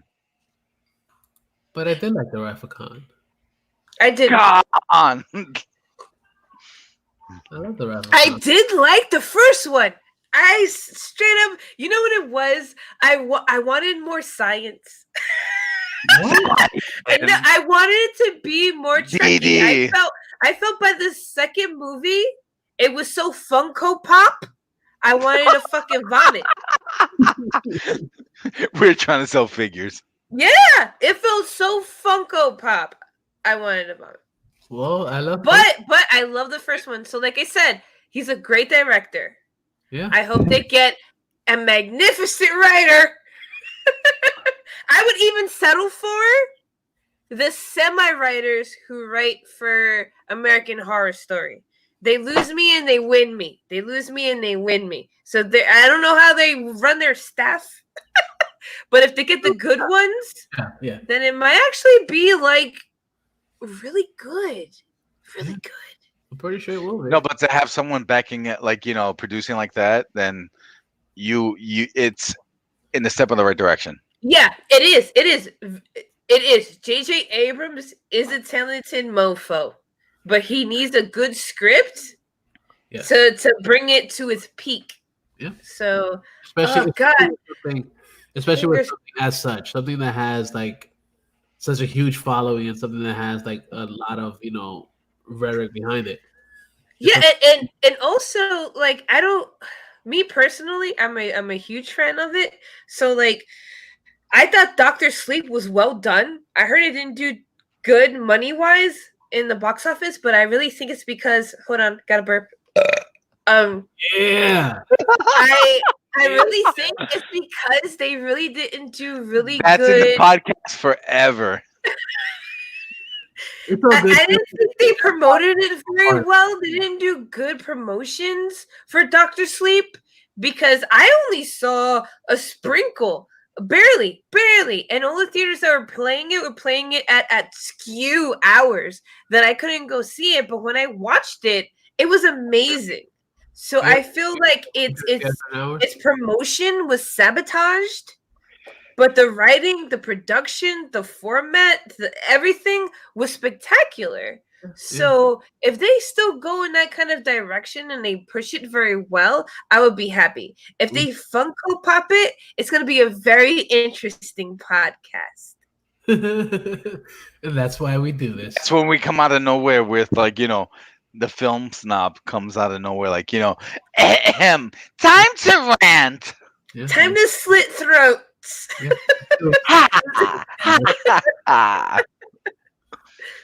Snickety snick. Let's go. Okay.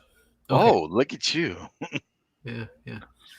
So, in some other shit other than the DC Universe shit, we have I guess we can go with the Marvel world. Mark Ruffalo, the Hulk. He's been in talks for a while about actually being in She-Hulk, which is coming to Disney Plus, which is I'm kind of excited for. But that makes sense, though. Yeah, exactly, because technically she is his cousin. So seeing how they would interact and how he would be teaching her in a way to use her powers in a way would be fucking cool. But also, this week he basically came out saying like, "Yo, like, I'm kind of excited to see if."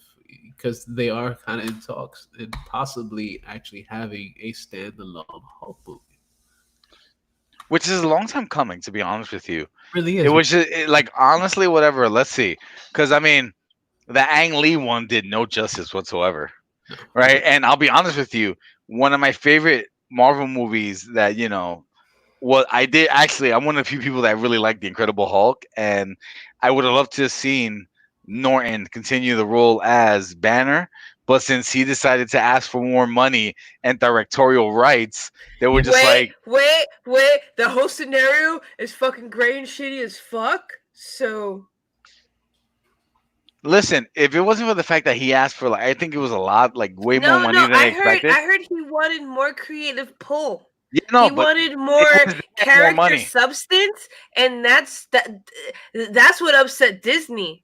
Disney got upset because he wanted more of a writing director role in the development of the Hulk.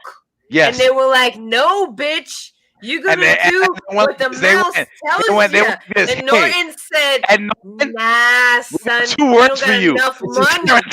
Terrence Howard. This is pre-mouse, though. This is pre-mouse. This is before all the mouse shit. Yeah. Okay, so whoever was before the mouse. Yeah, but they went like this. They went to him. Oh, you want all this? Terrence Howard. Yeah. They got when they did the first movie. Don Cheadle. The reason I followed this because I actually loved him as the Hulk and wanted to actually know why. So I followed it in terms of I looked up fucking YouTube shit and his interviews about it. And at the end of the day, what it came down to was that he wanted substance for the Hulk.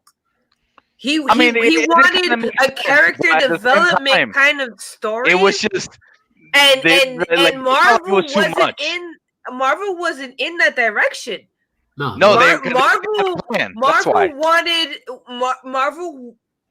wanted what it got. And Hulk wasn't going to be one of those characters that got a developmental story. Yeah, but also think about it like this, that after that mess with Ang Lee, they were very hesitant on trying to do whatever with the Hulk. they didn't think that the Hulk would be such, like a character to do. I personally feel they lost money on that. They did. I feel like if they would have gone with Edward Norton's Hulk thing, movie. But to be honest with you, what they did with the Hulk, he would have grown as a character. He would have became the scientist he's supposed to fucking be instead of a fucking drone, which he is now. Honestly, the whole thing is this: if they would have focused more on the idea of like the feud between him and Thunderbolt Ross, or introduce other characters like could be happening soon. Yeah, or the whole thing of introducing things like you can introduce the whole feud between MODOK or the leader. There's so much potential there. Because I mean, as of right now, we don't know what's going to go on with the next phase. I feel like what screwed Norton was the fact that what he wanted, they weren't there yet. If he would have kind of kept his mouth shut and waited, because they reached that point later on, and still they're not fully there, because I think Norton really wanted to take the stage. He really wanted to do like an Iron Man 3, where it was about the emotional development of the character, so but Iron where they were. Garbage. Iron Man 3 was, in your words, garbage. No, wait. The one where he's traumatized after he was sucked into the thing. I like that one. It was garbage. You know what? I like that one because I thought it was character development from the first movie to the other one. It was the only DC movie that had character development where you saw the fucking Marvel, sorry, where you saw the character Steve, we can mute her. We can mute her now, actually be traumatized and evolve. What? We can mute her now. What? You hurt my feelings, friend. Go fuck yourself right now. Oh my god! No, seriously, because Iron Man 2 was fucking drizzling shits, dude. That was a dumpster fire. Iron Man 3, and what really gets me is that people that actually all I remember about Iron Man 3, because I only saw it once. No, it was him being traumatized. Iron Man 3, the fucking Mandarin, the idea of the whole Mandarin and how it came out, go fuck yourself. I don't even remember who that was. Actually one of the greatest villains when it comes against Iron Man.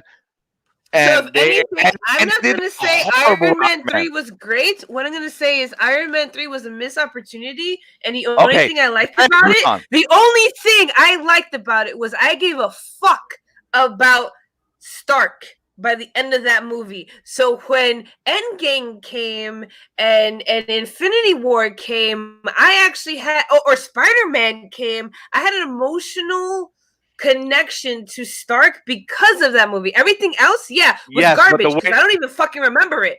Fucking remember it. I'll be honest with you. Him being scared and mentally fucked the entire movie. Well, the way that they built it was that you were supposed to confess your feelings towards Tony Stark anyway. I just want my point to be heard. I just feel in terms of character development, because you can't even say anything. Edward Norton wanted. He wanted character development of the Hulk. He didn't want that fucking pathetic display of emotional sexual tension between him and Scarlett Johansson to go absolutely nowhere.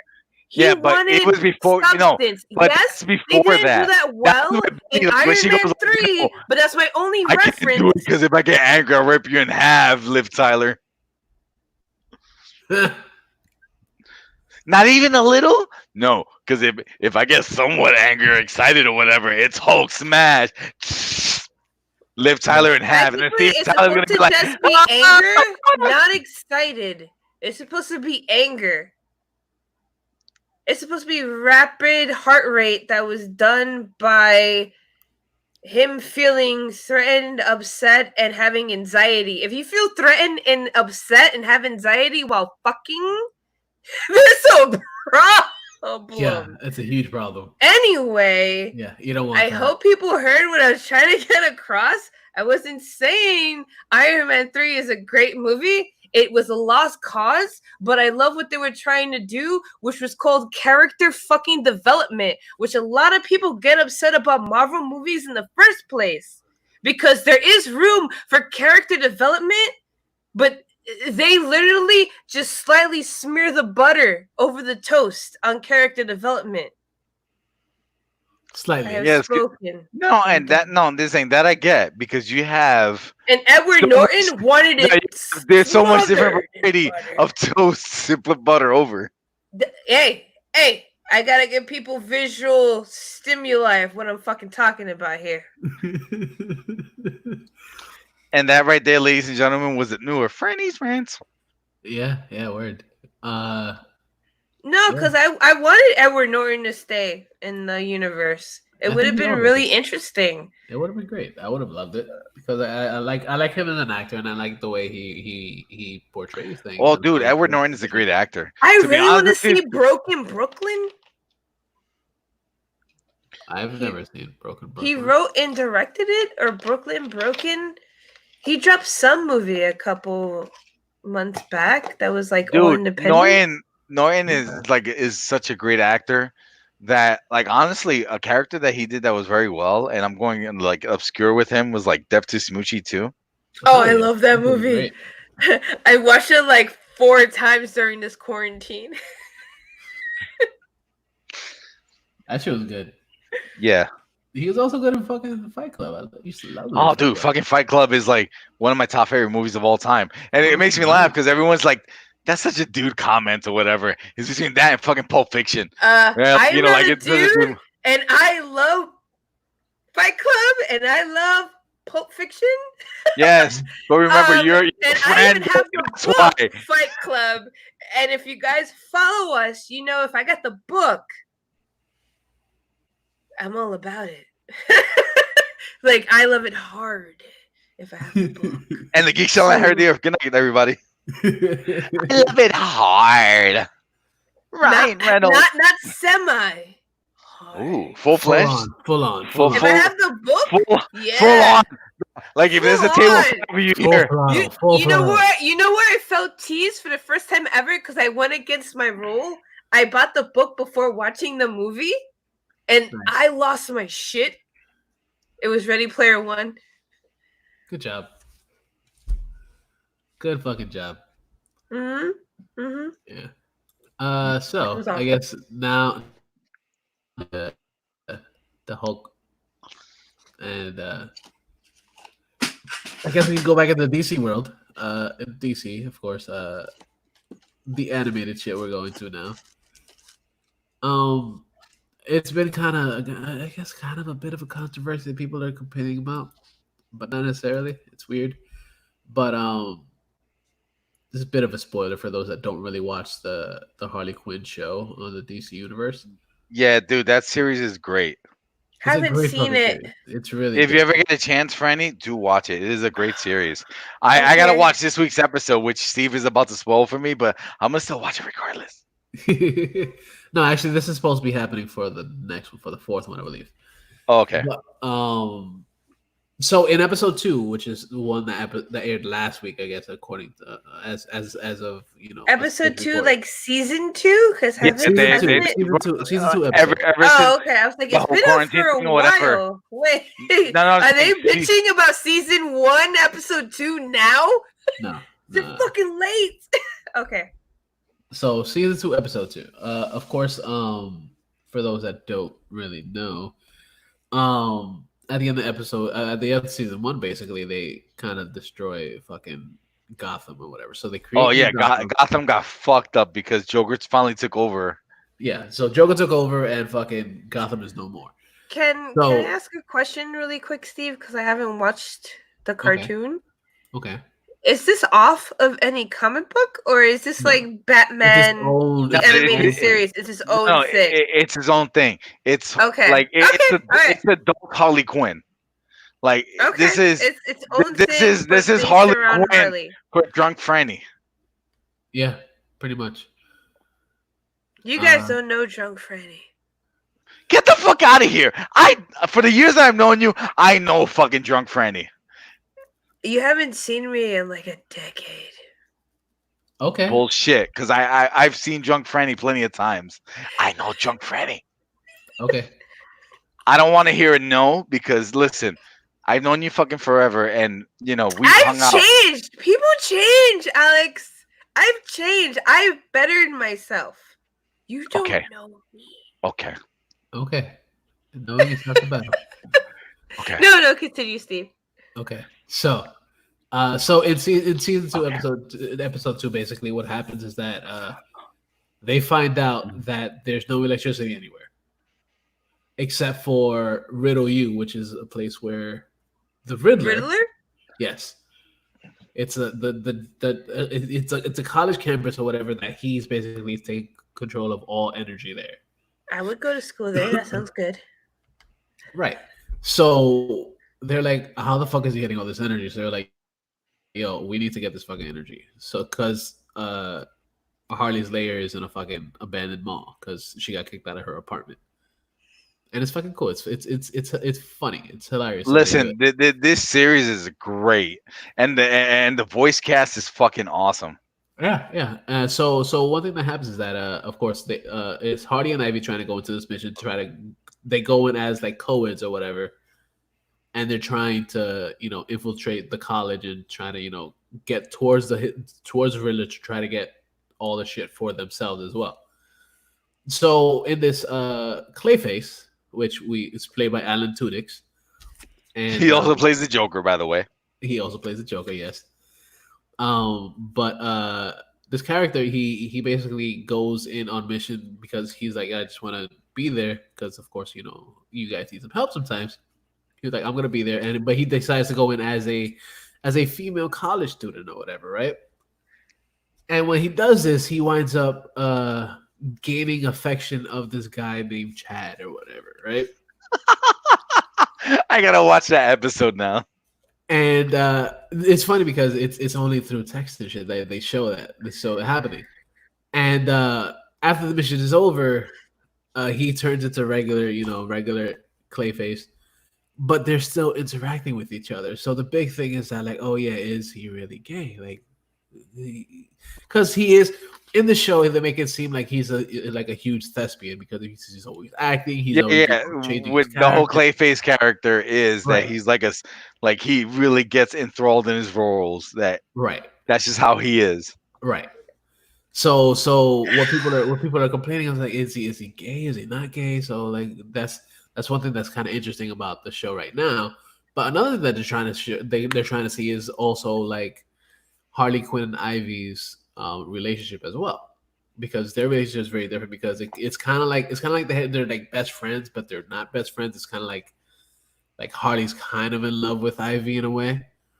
So what's going to be happening soon in the next couple episodes is that they're finally going to introduce Catwoman, and in introducing Catwoman, from what the showrunners are saying is that Ivy's gonna be like, oh shit, this bitch is badass, and then Harley's gonna be super jealous of her and her relationship with Catwoman.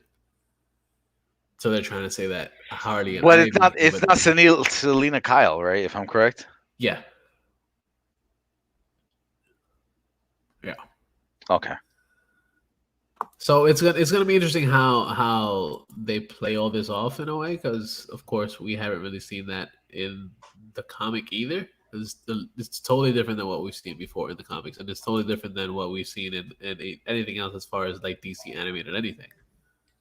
So I'm kind of excited to see how they do this and how they make things work for themselves.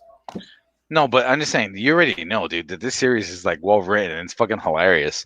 Oh yeah. And so it's actually one of the better things on DCU. Yeah, it is. There's a lot of good shit in DCU, which is no, there is. But what I'm saying is the one show that I fucking like, that I love is Harley Quinn, and I got to try to catch up on it too. It's just, you already know, brother, adulting. Yeah, exactly. It's only right.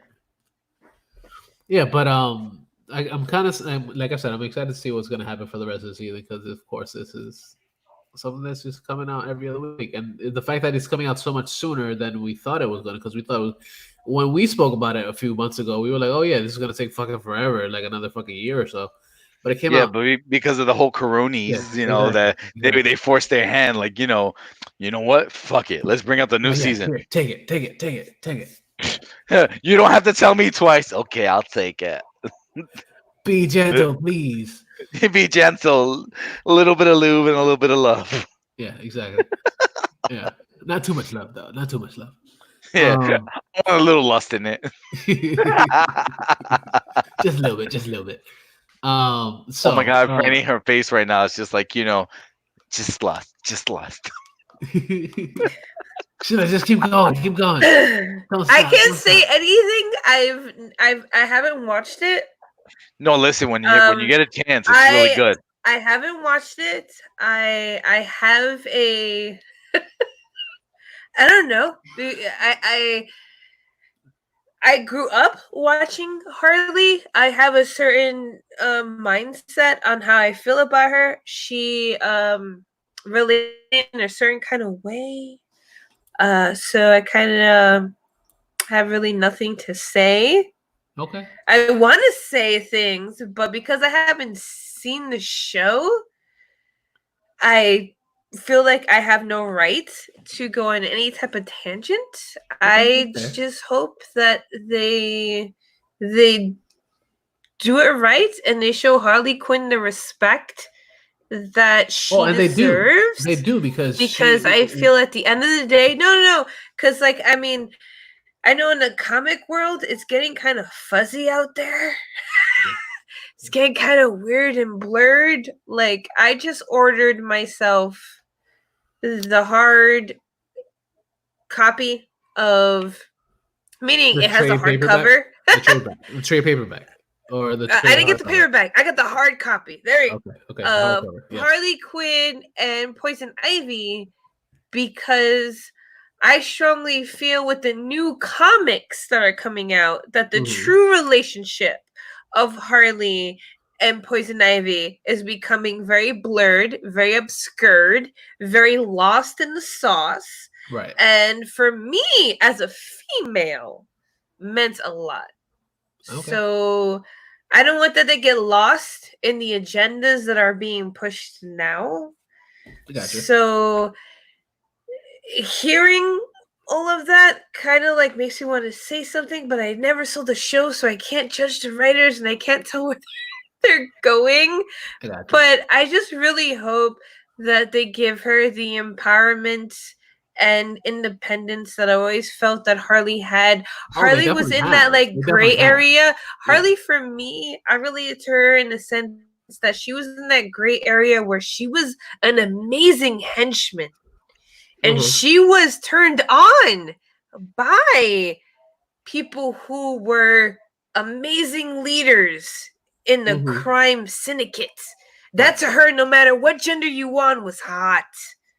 And she was a great henchman, but she never took the extra leap.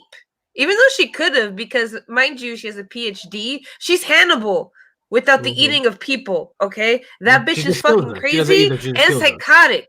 Straight up. I told that to my sister today. I was like, yo, I had an epiphany. Harley Quinn is the non-Hannibalistic version of fucking Hannibal. And motherfuckers should fear her.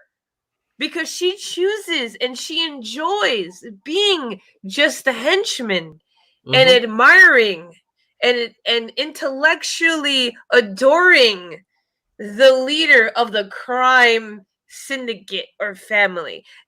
It doesn't matter what sex it is. She's just turned on. That's why she loved fucking, what was it? Deathstroke? Yes. Okay? She had no scruples in that sense because the whole act of being the main boss and good at it turned her on. That's also why she was also maybe drawn. That's why they spun it toward Poison Ivy.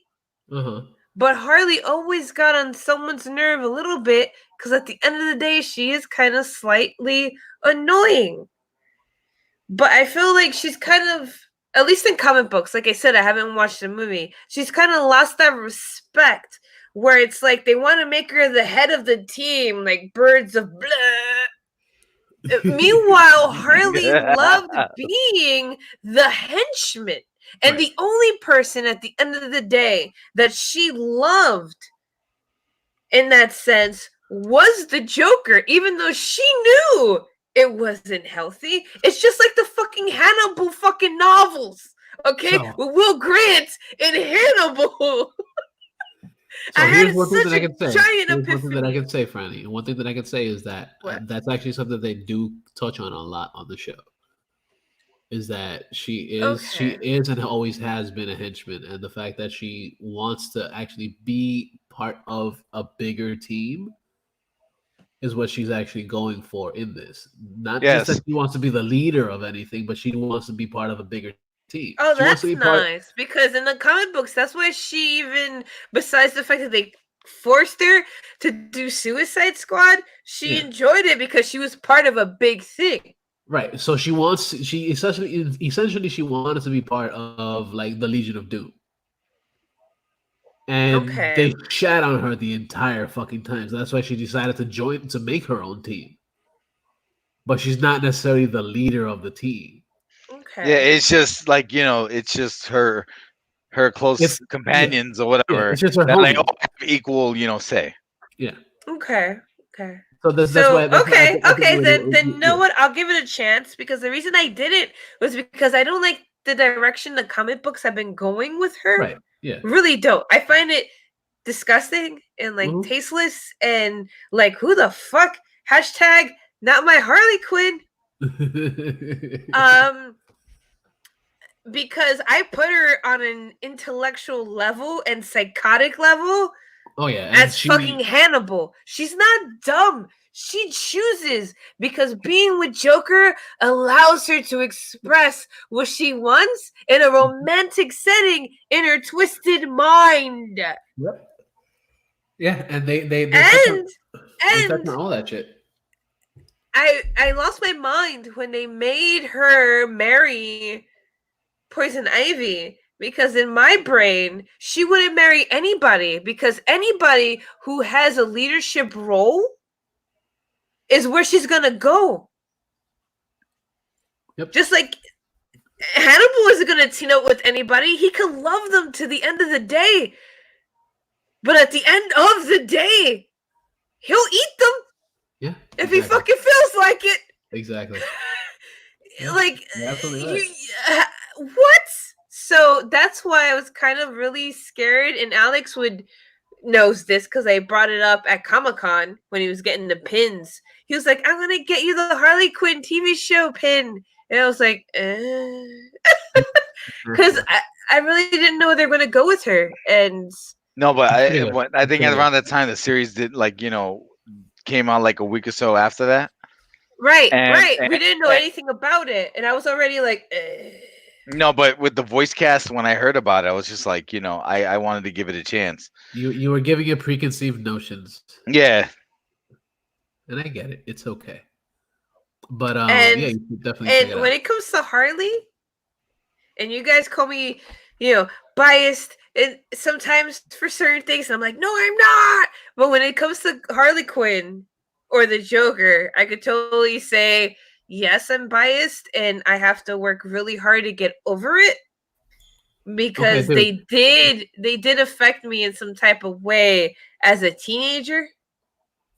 Okay. But if listen, I named my child Harley Quinn. So I know what you're talking about. I know what you're saying. I would name my child Harleen Quinzel. Okay, that's fair. But yeah, okay. I get what you're saying. Listen, if I have my son, you already know. If my first son would be Bruce Wayne, so I'm just saying. If I had a boy, his name would be Jack. Middle name Skellington. Because I realized when I was rewatching The Shining with my mom, I was like, this is why I have an obsession with Jack. In the 80s, every main character was named Jack. In Romancing the Stone, his name was Jack. Jack Skellington was named Jack. Fucking Jack in The Shining was named Jack. Yeah. Jack the Ripper. Yeah. Was named Jack. No, Jack H.H. Holmes. If I could name my kid H.H. Holmes, I would. But that's like naming your kid Hitler. Yeah. I just can't. How does it lead to that? H.H. Holmes killed a lot of people. He would be judged immediately if Adolf. There we go. Sorry, Adolf. Yeah, but at this point or whatever, especially after World War II, that has been a great decline. But in Spanish culture, right, there are some people Adolfs?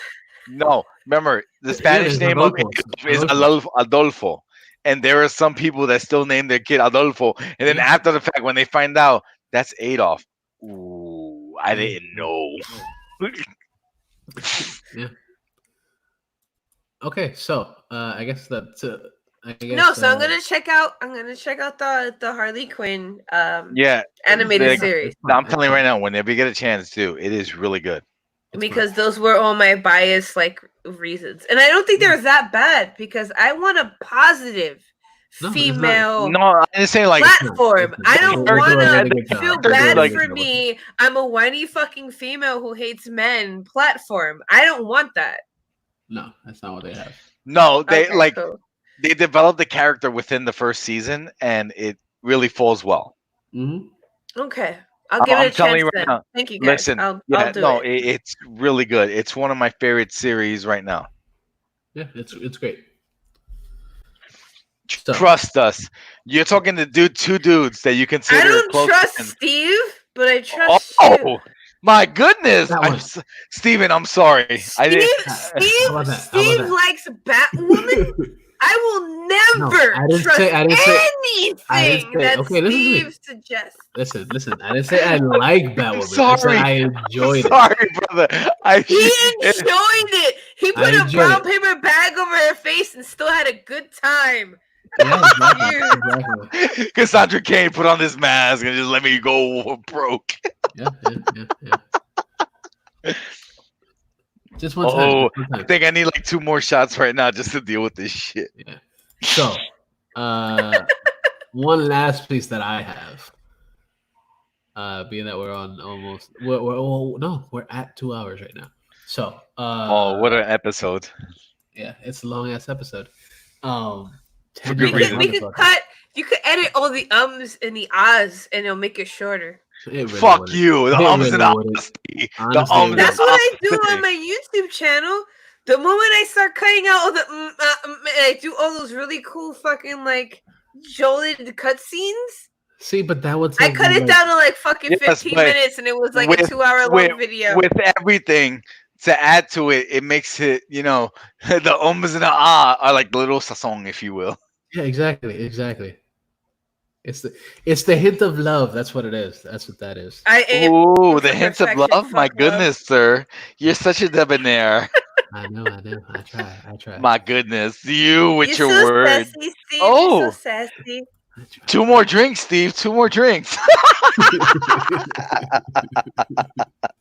Okay. Two. So the last piece. We have some news from the Star Wars, of course. The Star Wars days is approaching, so May the 4th is approaching, and it's gonna be pretty fucking dope for Disney Plus. If you have Disney Plus, or if you don't have Disney Plus, it'd be great to get into it right now. But I have your Disney Plus. Yeah, that came out of nowhere. I know, it did. But it's yes. Like a YouTube content creator. I would have done that with the really cute cutscene, but we're live. Of course, it's okay. She didn't specify who's Disney Plus. Ha! There you go, technicality. So, as we say, The Mandalorian, which is a show that I enjoyed the fuck out of, and I know tons of fucking people enjoyed the fuck out of. I love that show. It saves Star Wars. Yeah, so coming to Disney Plus on May the 4th, we will get a whole docuseries on The Mandalorian. And it'll be basically going into everything that happened within the show. So wait, how they made it? Yeah, so kind of like a behind the scenes of everything. So it'll include talking about all the groundbreaking technology that they're using, all the filming, all the other production things, as well as interviews, never before seen footage, as well as roundtable conversations with that are basically hosted by Jon Favreau, which is the producer of the show. It's gonna be fun. I'm very excited for this. To be honest with you, that's very smart. Yeah, That's cool. That's cool. Yeah. I actually don't like seeing behind the curtain until after the entire series is over. But I'm not lying. Once Mandalorian is over, I'll backtrack and watch that. Yeah, exactly. Without any hesitation. Yeah. But right now, a hard pass. But yes, that is smart. That's financially smart. Yeah. But that's not the only thing that's coming out on July 4th, on May 4th.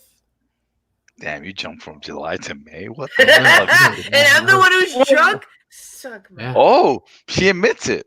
I'm not drunk. You're feeling drunk. Started. I'm feeling fantastic right now. I'm kind of fluffy, but I am not drunk. No, fuck you. You're in good shape. I'm fluffy. There's a difference. Okay, so that is true. That is true. My shirt I'm wearing did not fit me a couple months ago, so I'm kind of happy about that. Well, I'm mad she just rubbed her boobs on the screen or whatever. Like, I was showing my shirt. There was no jiggle sideways movement. Well, you just did that. All I see is this titty shake. Jiggle. Episode 202, jiggle. And it says blink. You see? Fucking tease. The next thing that's gonna be coming out, of course, on May the 4th is gonna be the final episode of the Clone Wars, which is basically it's gonna be the lead into Revenge of the Sith and how it all ties into each other. Basically, putting a nice little bow on everything as far as the Clone Wars and the end of the prequels, pretty much, because that was still when this dude was actually still okay.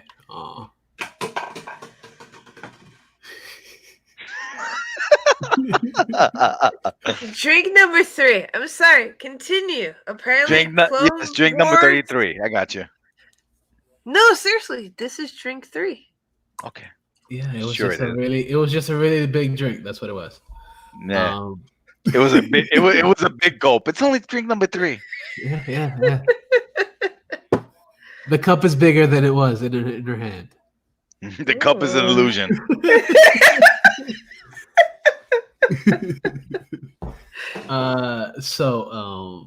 So yeah, this is gonna be pretty cool because I kind of wanted to see how they tied in everything, being that Clone Wars did not end in the right way back in the day. And the fact that they're finishing everything up all at once is gonna be pretty cool because it all, like I said, is all gonna tie into the Revenge of the Sith, which is actually my favorite of the prequels because I didn't really give a fuck else about the other ones. Oh, dude, remember, you already know, I'm backtracking, but Phantom Menace was the reason why I never gave Star Wars a chance. It sucked a bag of dicks. Yes, I know. Dude, a Phantom Menace or whatever disgusted me so much or whatever, pushed me away from Star Wars. And I did make a promise to you that when I did decide to get the courage, I will watch the original 3, which is 4, 5, and 6. I will do you that favor. Yeah, just not now because I'm still disgusted with fucking Phantom Menace. You can watch it all now on Disney Plus. Oh my goodness! Look at you, the plug or whatever. Did you get the 2 bags of money from Disney for that? I fucking wish. Oh man, that would have been funny. Like I got, I got that check from Trump and I got the Disney money. And both of them was only $1,200.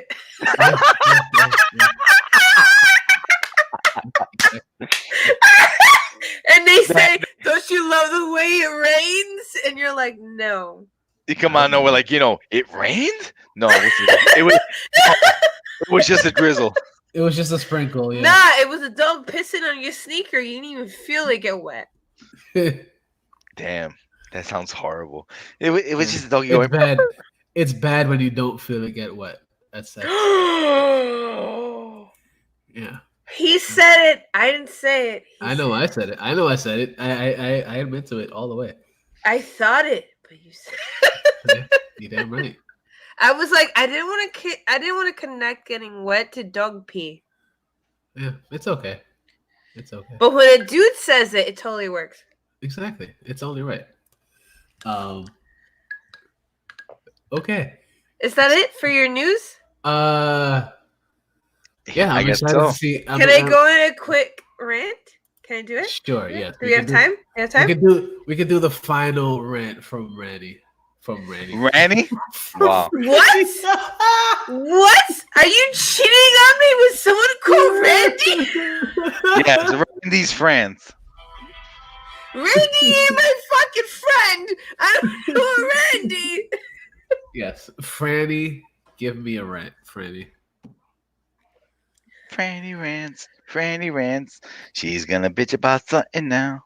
No, it's actually really exciting. It has to do with Bruce Campbell. Bruce Campbell is one of my all-time favorite actors of all fucking time. He is the godfather of fucking horror in terms of actor, not director or writer, so calm the fuck down. And I am so excited that I have three, I don't even remember when the last time since Ash vs. Evil Dead that Bruce Campbell actually had a presence in any type of media 3 times in a row. So first of all, as we all know, God damn it, I just went blank on his name. Sam Raimi. Yes, Sam Raimi has finally officially gotten the contract to do Doctor Strange. Yay. And I'm super excited about that in general because we have talked about that on a recent podcast. Yes, because I feel that he's the only one that would bring the horror and trippiness to the level that it fucking deserves. So I am over the moon and beyond and moist in my pants. But what brings me to that moist level is the fact that there are hints, maybe slight rumors, but I don't believe it because they've been friends for a fucking more than a decade. I don't even know what you call more than a decade. But multiple decades? No, that's mad cheap. Like, I mean, like an independent word for fucking Anyway, more than a decade plus infinity. Fucking Raimi and Bruce Campbell have been joined at the fucking hip. Okay. So the rumor is, that's why I don't believe it's a rumor. I think it's kind of a sprinkle of fact that Bruce Campbell, the guy that I wish was my daddy, not in a sexual way, but like literally my dad. not in the not in a Hispanic way. Yeah, I never liked that. I thought it was weird. Yeah. But anyway, in a parental way, Bruce Campbell is hinted at being one of the villains for Doctor Strange, and I went sploosh in my pants. That is amazing news during this terrible pandemic. Then he came up again in the news about being a return character in Mallrats 2. I thought they were doing Clerks 3, but I said, there you go. I have issues with putting my fingers in the right spot of the camera. It's right in front. 3. Right no, it's not, because I went like this in front of me, and it was still like here. I'll just put it in my face. So, Clerks 3, I thought was going to be the next movie for Kevin Smith after reboot. But apparently, Mallrats 2 is in more talks than Clerks 3. That's correct. And Bruce Campbell, again is mentioned as being a returned, slightly, air quote, important character in Clerks 3. So, yes, sploosh. So excited about that. And then the last, but not least, because it's dear to my heart, Evil Dead. besides Nightmare on Elm Street, Evil Dead was the first, well, technically second person that mentally traumatized me as a child watching horror movies. So it holds a special place in my heart because The Exorcist did nothing for me. No. So it was Nightmare on Elm Street, and then it was Evil Dead that caused me to have nightmares and endless sleep. So Evil Dead 2 became a favorite. Army of Darkness, absolute everyday all day with pizza whenever I had a sleepover. And of course, Ash vs. Evil Dead. I've watched this series 1,001 times. So, of course, I jizzed in my pants when I found out that Sam Raimi mentioned that he has finally finished the story of Ash versus Deadites versus the Evil Dead book. He's finished it. He literally said sometime today or yesterday that if Bruce Campbell agrees, he has the final chapter in the film saga that slightly ties into the TV show, ending to the story of Ashley Williams. That should be fun.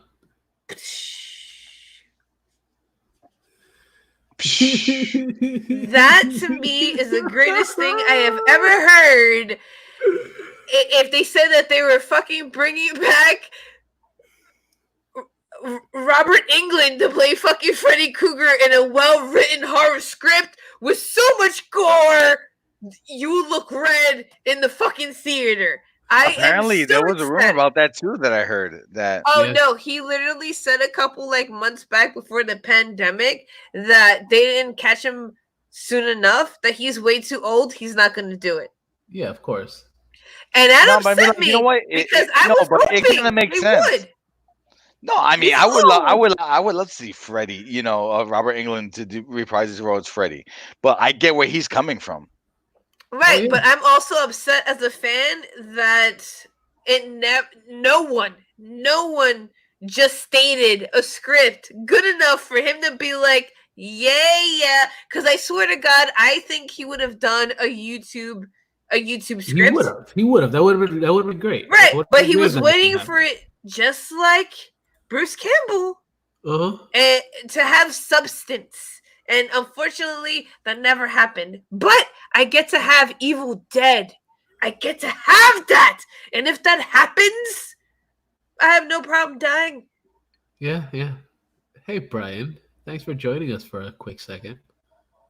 Is that our Brian? Is that our Brian? Yeah, no, it's our Brian. I have multiple Brians. It's the soon-to-be Papa Brian. Yeah. Hey, Papa Brian. Papa Smurf. Anyway, that is Friday the Fangirls rant for the day. It is a Bruce Campbell fucking juice fest. I'm so excited because I have not seen him mentioned 3 times in a row in any type of social media, and in everything he's been mentioned in made my nipples hard. So being said, on my birthday weekend is the best way, to start a fucking Friday. I love you, Bruce Campbell, and cheers, guys. There's my rant. Sure, yeah. Cheers.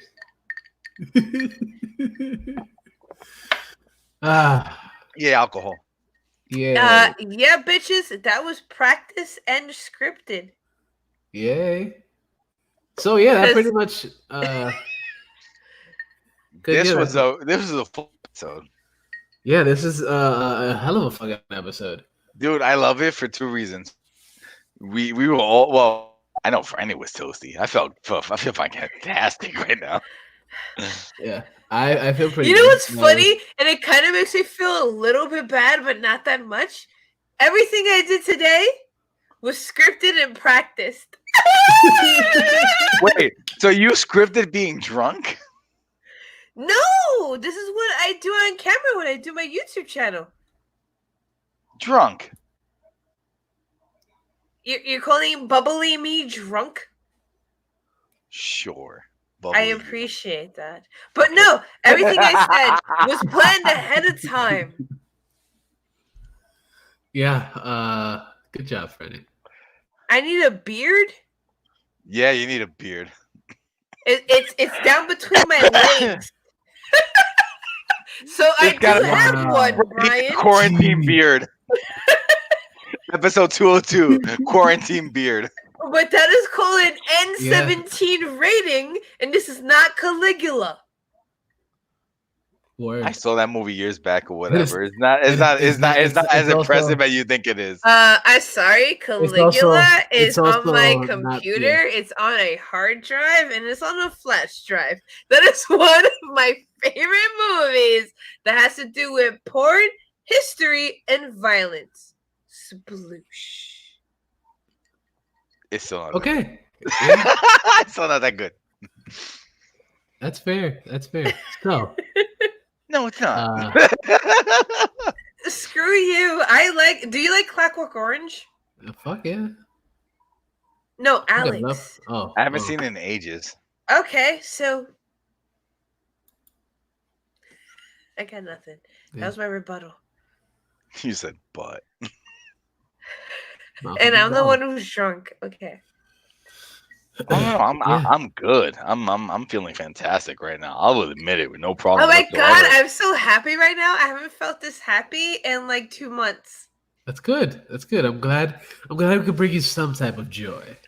And it took me getting my bottle out of nowhere, whatever. Just saying, like, because remember we decided to do this or whatever a while back. For our birthdays. Exactly. Just to kind of like relax, enjoy the quarantine life of Zach and Cody or whatever the fuck it's called. I hate that fucking movie. Yeah. Oh wait, no, that's a porno of Zach and Mary. Sorry. Okay. There's a big difference between this Disney show and the fucking Kevin Smith movie. Let's wrap up the show. That is called a joke and a punchline. Okay, so let's wrap up the show. Go to InnerCityGeeks.com. Yeah. No, that is incorrect. I have to hand out scripts to all of them next time. Go to InnerCityGeeks.net. We got a whole bunch of that's right. That's right. We decided to go professional and we became a network versus .com. That's what I would do. Ask Steve. The first time you guys asked me on, I was like, hey, how do we do this? Should I send you a script? What I want like to this. About? And my points and my whatevers. And this time is the first time that yes, I knew I was drinking, but before I went to sleep for like 4 hours, I prepared a script which was the fun antics that went without stuttering or speech impediment issues. If you could find those, you could count how many times I wrote a script. Okay, that'd be interesting. I don't know, and I really don't care who's listening to me. Everybody. I'm listening to myself. We've had a few people in here. No, so. But he's just hating because he's not on the actual show right now. You just jealous because you're gonna be a daddy and you gotta change diapers while I drink gin and do podcasts.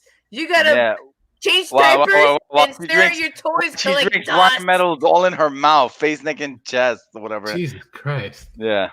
What? Okay. Face, neck, and chest. Ryan Reynolds. Oh.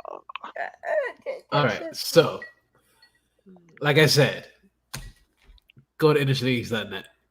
Check out all the shits that's on there. Of course, we got this show. We also have Bryce J Presents, which is the guy that's just leaving shits in the comments.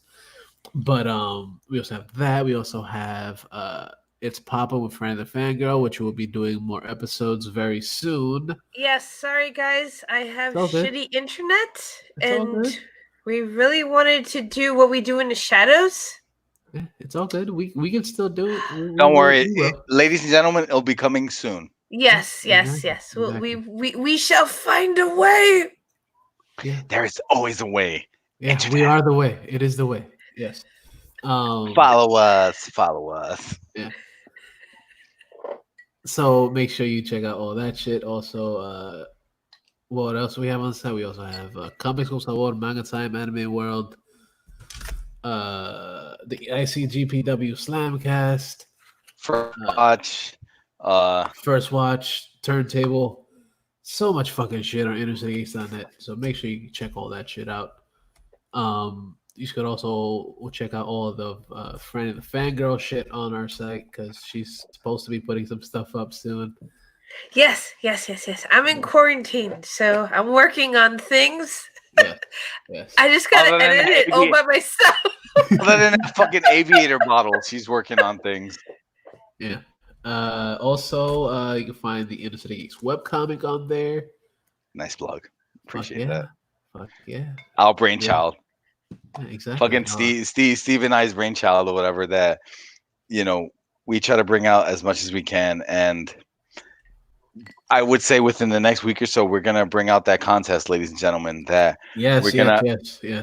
Yeah, I'm excited for that. Yeah, we haven't really spoken much about the contest because we're still not exactly sure how we're going to do it. We're still working on the idea. We're like, I want to say 75% done with the total idea of how to bring it to you guys. But as of right now, that is the next thing that we're going to bring up, this contest that we did mention in episode 200. Yes. So for I guess I'm pretty sure we could say for next episode 203, we will have the full deets. The full deets as to how you can enter to win to be a part of the next InnerCityGeeks webcomic. And to be honest with you, who knows? You could be used as an extra in other ones in the future too. Who knows? Yeah, exactly. Extras are always used. Yeah, exactly. You gotta love the extras. So yeah, check all that shit out, InnerCityGeeks.net, and you could also check out all the links to shit that we have on the site. So we have shit to Amazon, so you can buy some shit on there. You can probably buy some aviation gin on Amazon. Probably not.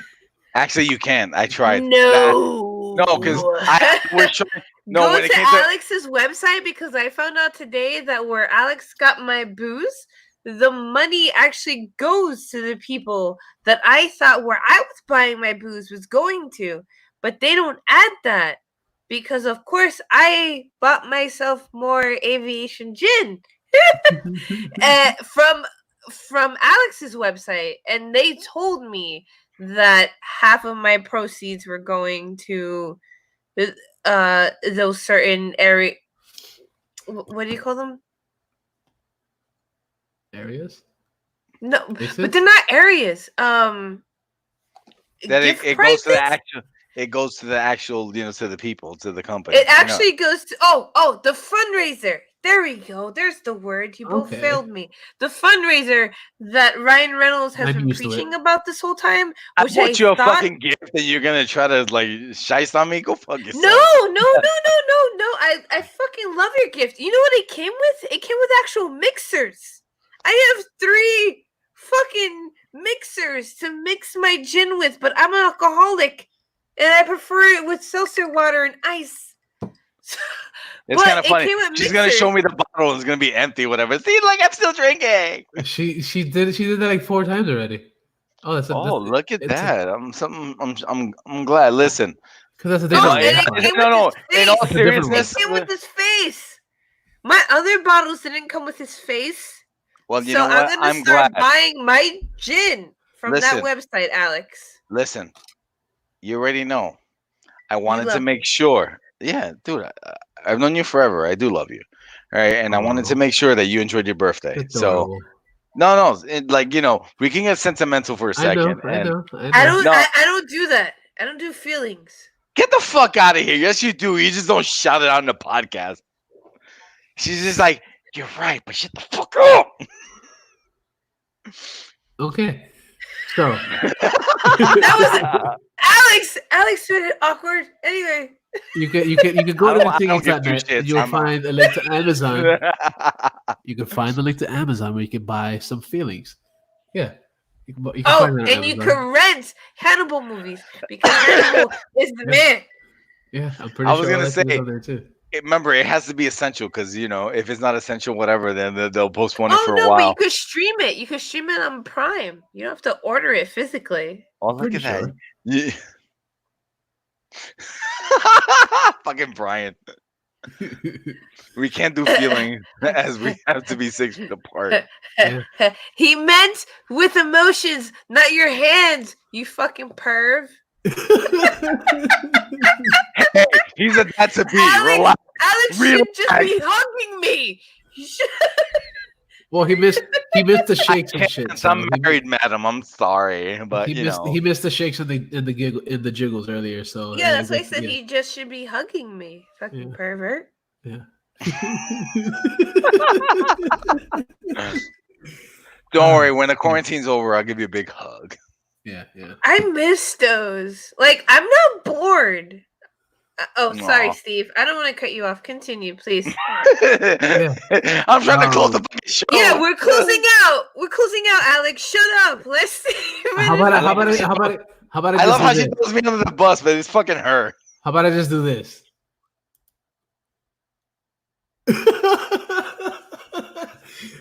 Okay, so yeah, go to InnerCityGeeks.net. We have all these other shits.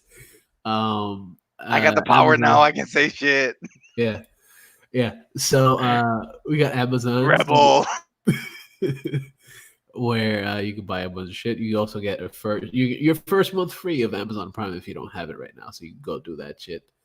Of course, because Amazon is awesome. You got a bunch of shit on there. Of course, you got a bunch of TV shows, a bunch of other shit that you can listen to and watch. So go do that. And whatever you get on there, it'll give us a little bit of a kickback. So why the fuck not, right? Go check it out. Yes, because we need free shit. Yeah, exactly.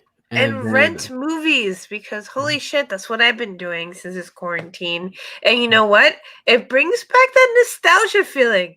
I never rented a movie on stream ever until Como said, bitch, stay home. He said Cuomo or COVID? Como. Governor Como? Cuomo. Homo? Governor Homo? What? Como. I heard the Cuomo. ka. Cuomo. I heard the ka. Don't Cuomo. pretend like I said I heard the ka. I said Como. Yes. Governor COVID. Yes. Whatever. Oh boy. So yeah, we also got links to Cushly, where you should make you feel good. So you can do that shit because, of course, you need some dope shit to make you feel good, especially on weekends like this. Where I feel good. Other than alcohol. Yeah. Oh no. Because some people actually do get alcohol poisoning because that's a thing, and that's a sad thing. But is it really? Yeah, it is. Oh my god. Yeah. Mute Alex. He is so dark right now because he lives in the void. Because I'm Hispanic, you racist fuck? No, because you live in the void. The void of pit darkness. You're so metal, it hurts. The pit. He is Nathan Explosion with a beard. Nice. Very good. I feel this feeling and it makes me unhappy. Wow. Okay. Yeah. Yes, just check out all the fucking links. You get a bunch of fucking discounts and shit. Go do that shit. We have links. Check them out. You get free things if you drop our name. If you're watching and you're enjoying or you're judging, I'm still happy. Just buy. Yes. And Beard Octane. There we go. We mentioned everything. Beard Octane, fucking Cushly, and SoSickClothing.co. Yes. Whatever the fuck. Oh, yeah, exactly. You're right. Good job. Yay, go me. I did it. I did that. Alex. I did the ads. Yay. The little bit of shekels go to me now. Tase him. No. Tase him. Check out all our fucking socials on you can check us out on the Facey Space on faceyspace.com/InnerCityGeeks, on the Twitters at InnerCityGeeks, on Instagram at InnerCityGeeks. And where can we find you guys? Alex? You can find me on Twitter at Denied, DINYED, or Instagram at Denied, DIN_Y_ED. Ready? You know where you can find me? Drunk on Ryan Reynolds. That would be a birthday miracle. Oh my god. Glug, glug, glug. More like sploosh, sploosh, sploosh. Oh my God, Alex, shut up! You know where to find me. I need a moment. You can find her on Instagram at Franny_fangirl. Yes. Or you can find her YouTube, channel, Franny the Fangirl. Yeah, Franny the Fangirl. Or you can find InnerCityGeeks at Fanny Films.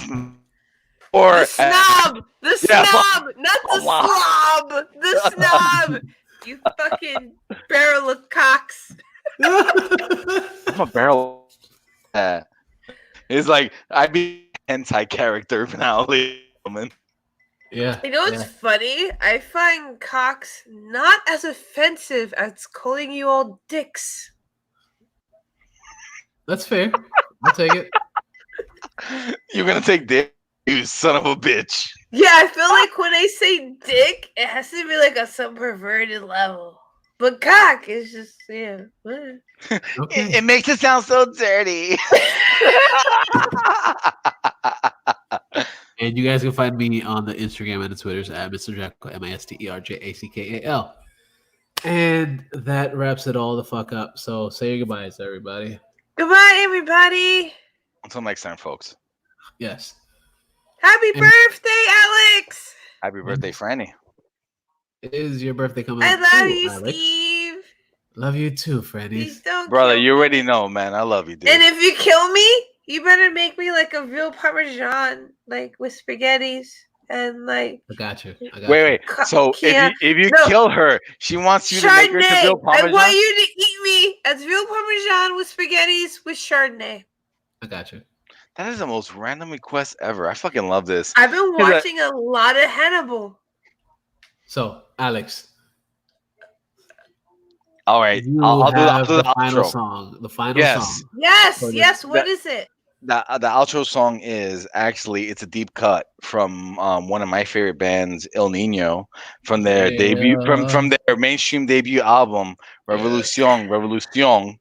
Right. And the song is I Am Loco, which is a fucking awesome track. Yeah. It is. It actually fits. It fits this episode very well. I love that song. With everything going on today, and I was just like, you know what? This will fit perfect for the I listen to outro. it every single de Mayo, Alex. Nice. You know what? I think that right there, we can end it at that. Ladies and gentlemen, don't be a dick. Yeah, don't be a dick. But and geeks will inherit the earth. Yeah, there we go. Inherit the earth. Exactly. Ooh, that went dark for a second. The Coronies. The Coronies. Yeah. And the ladies and gentlemen,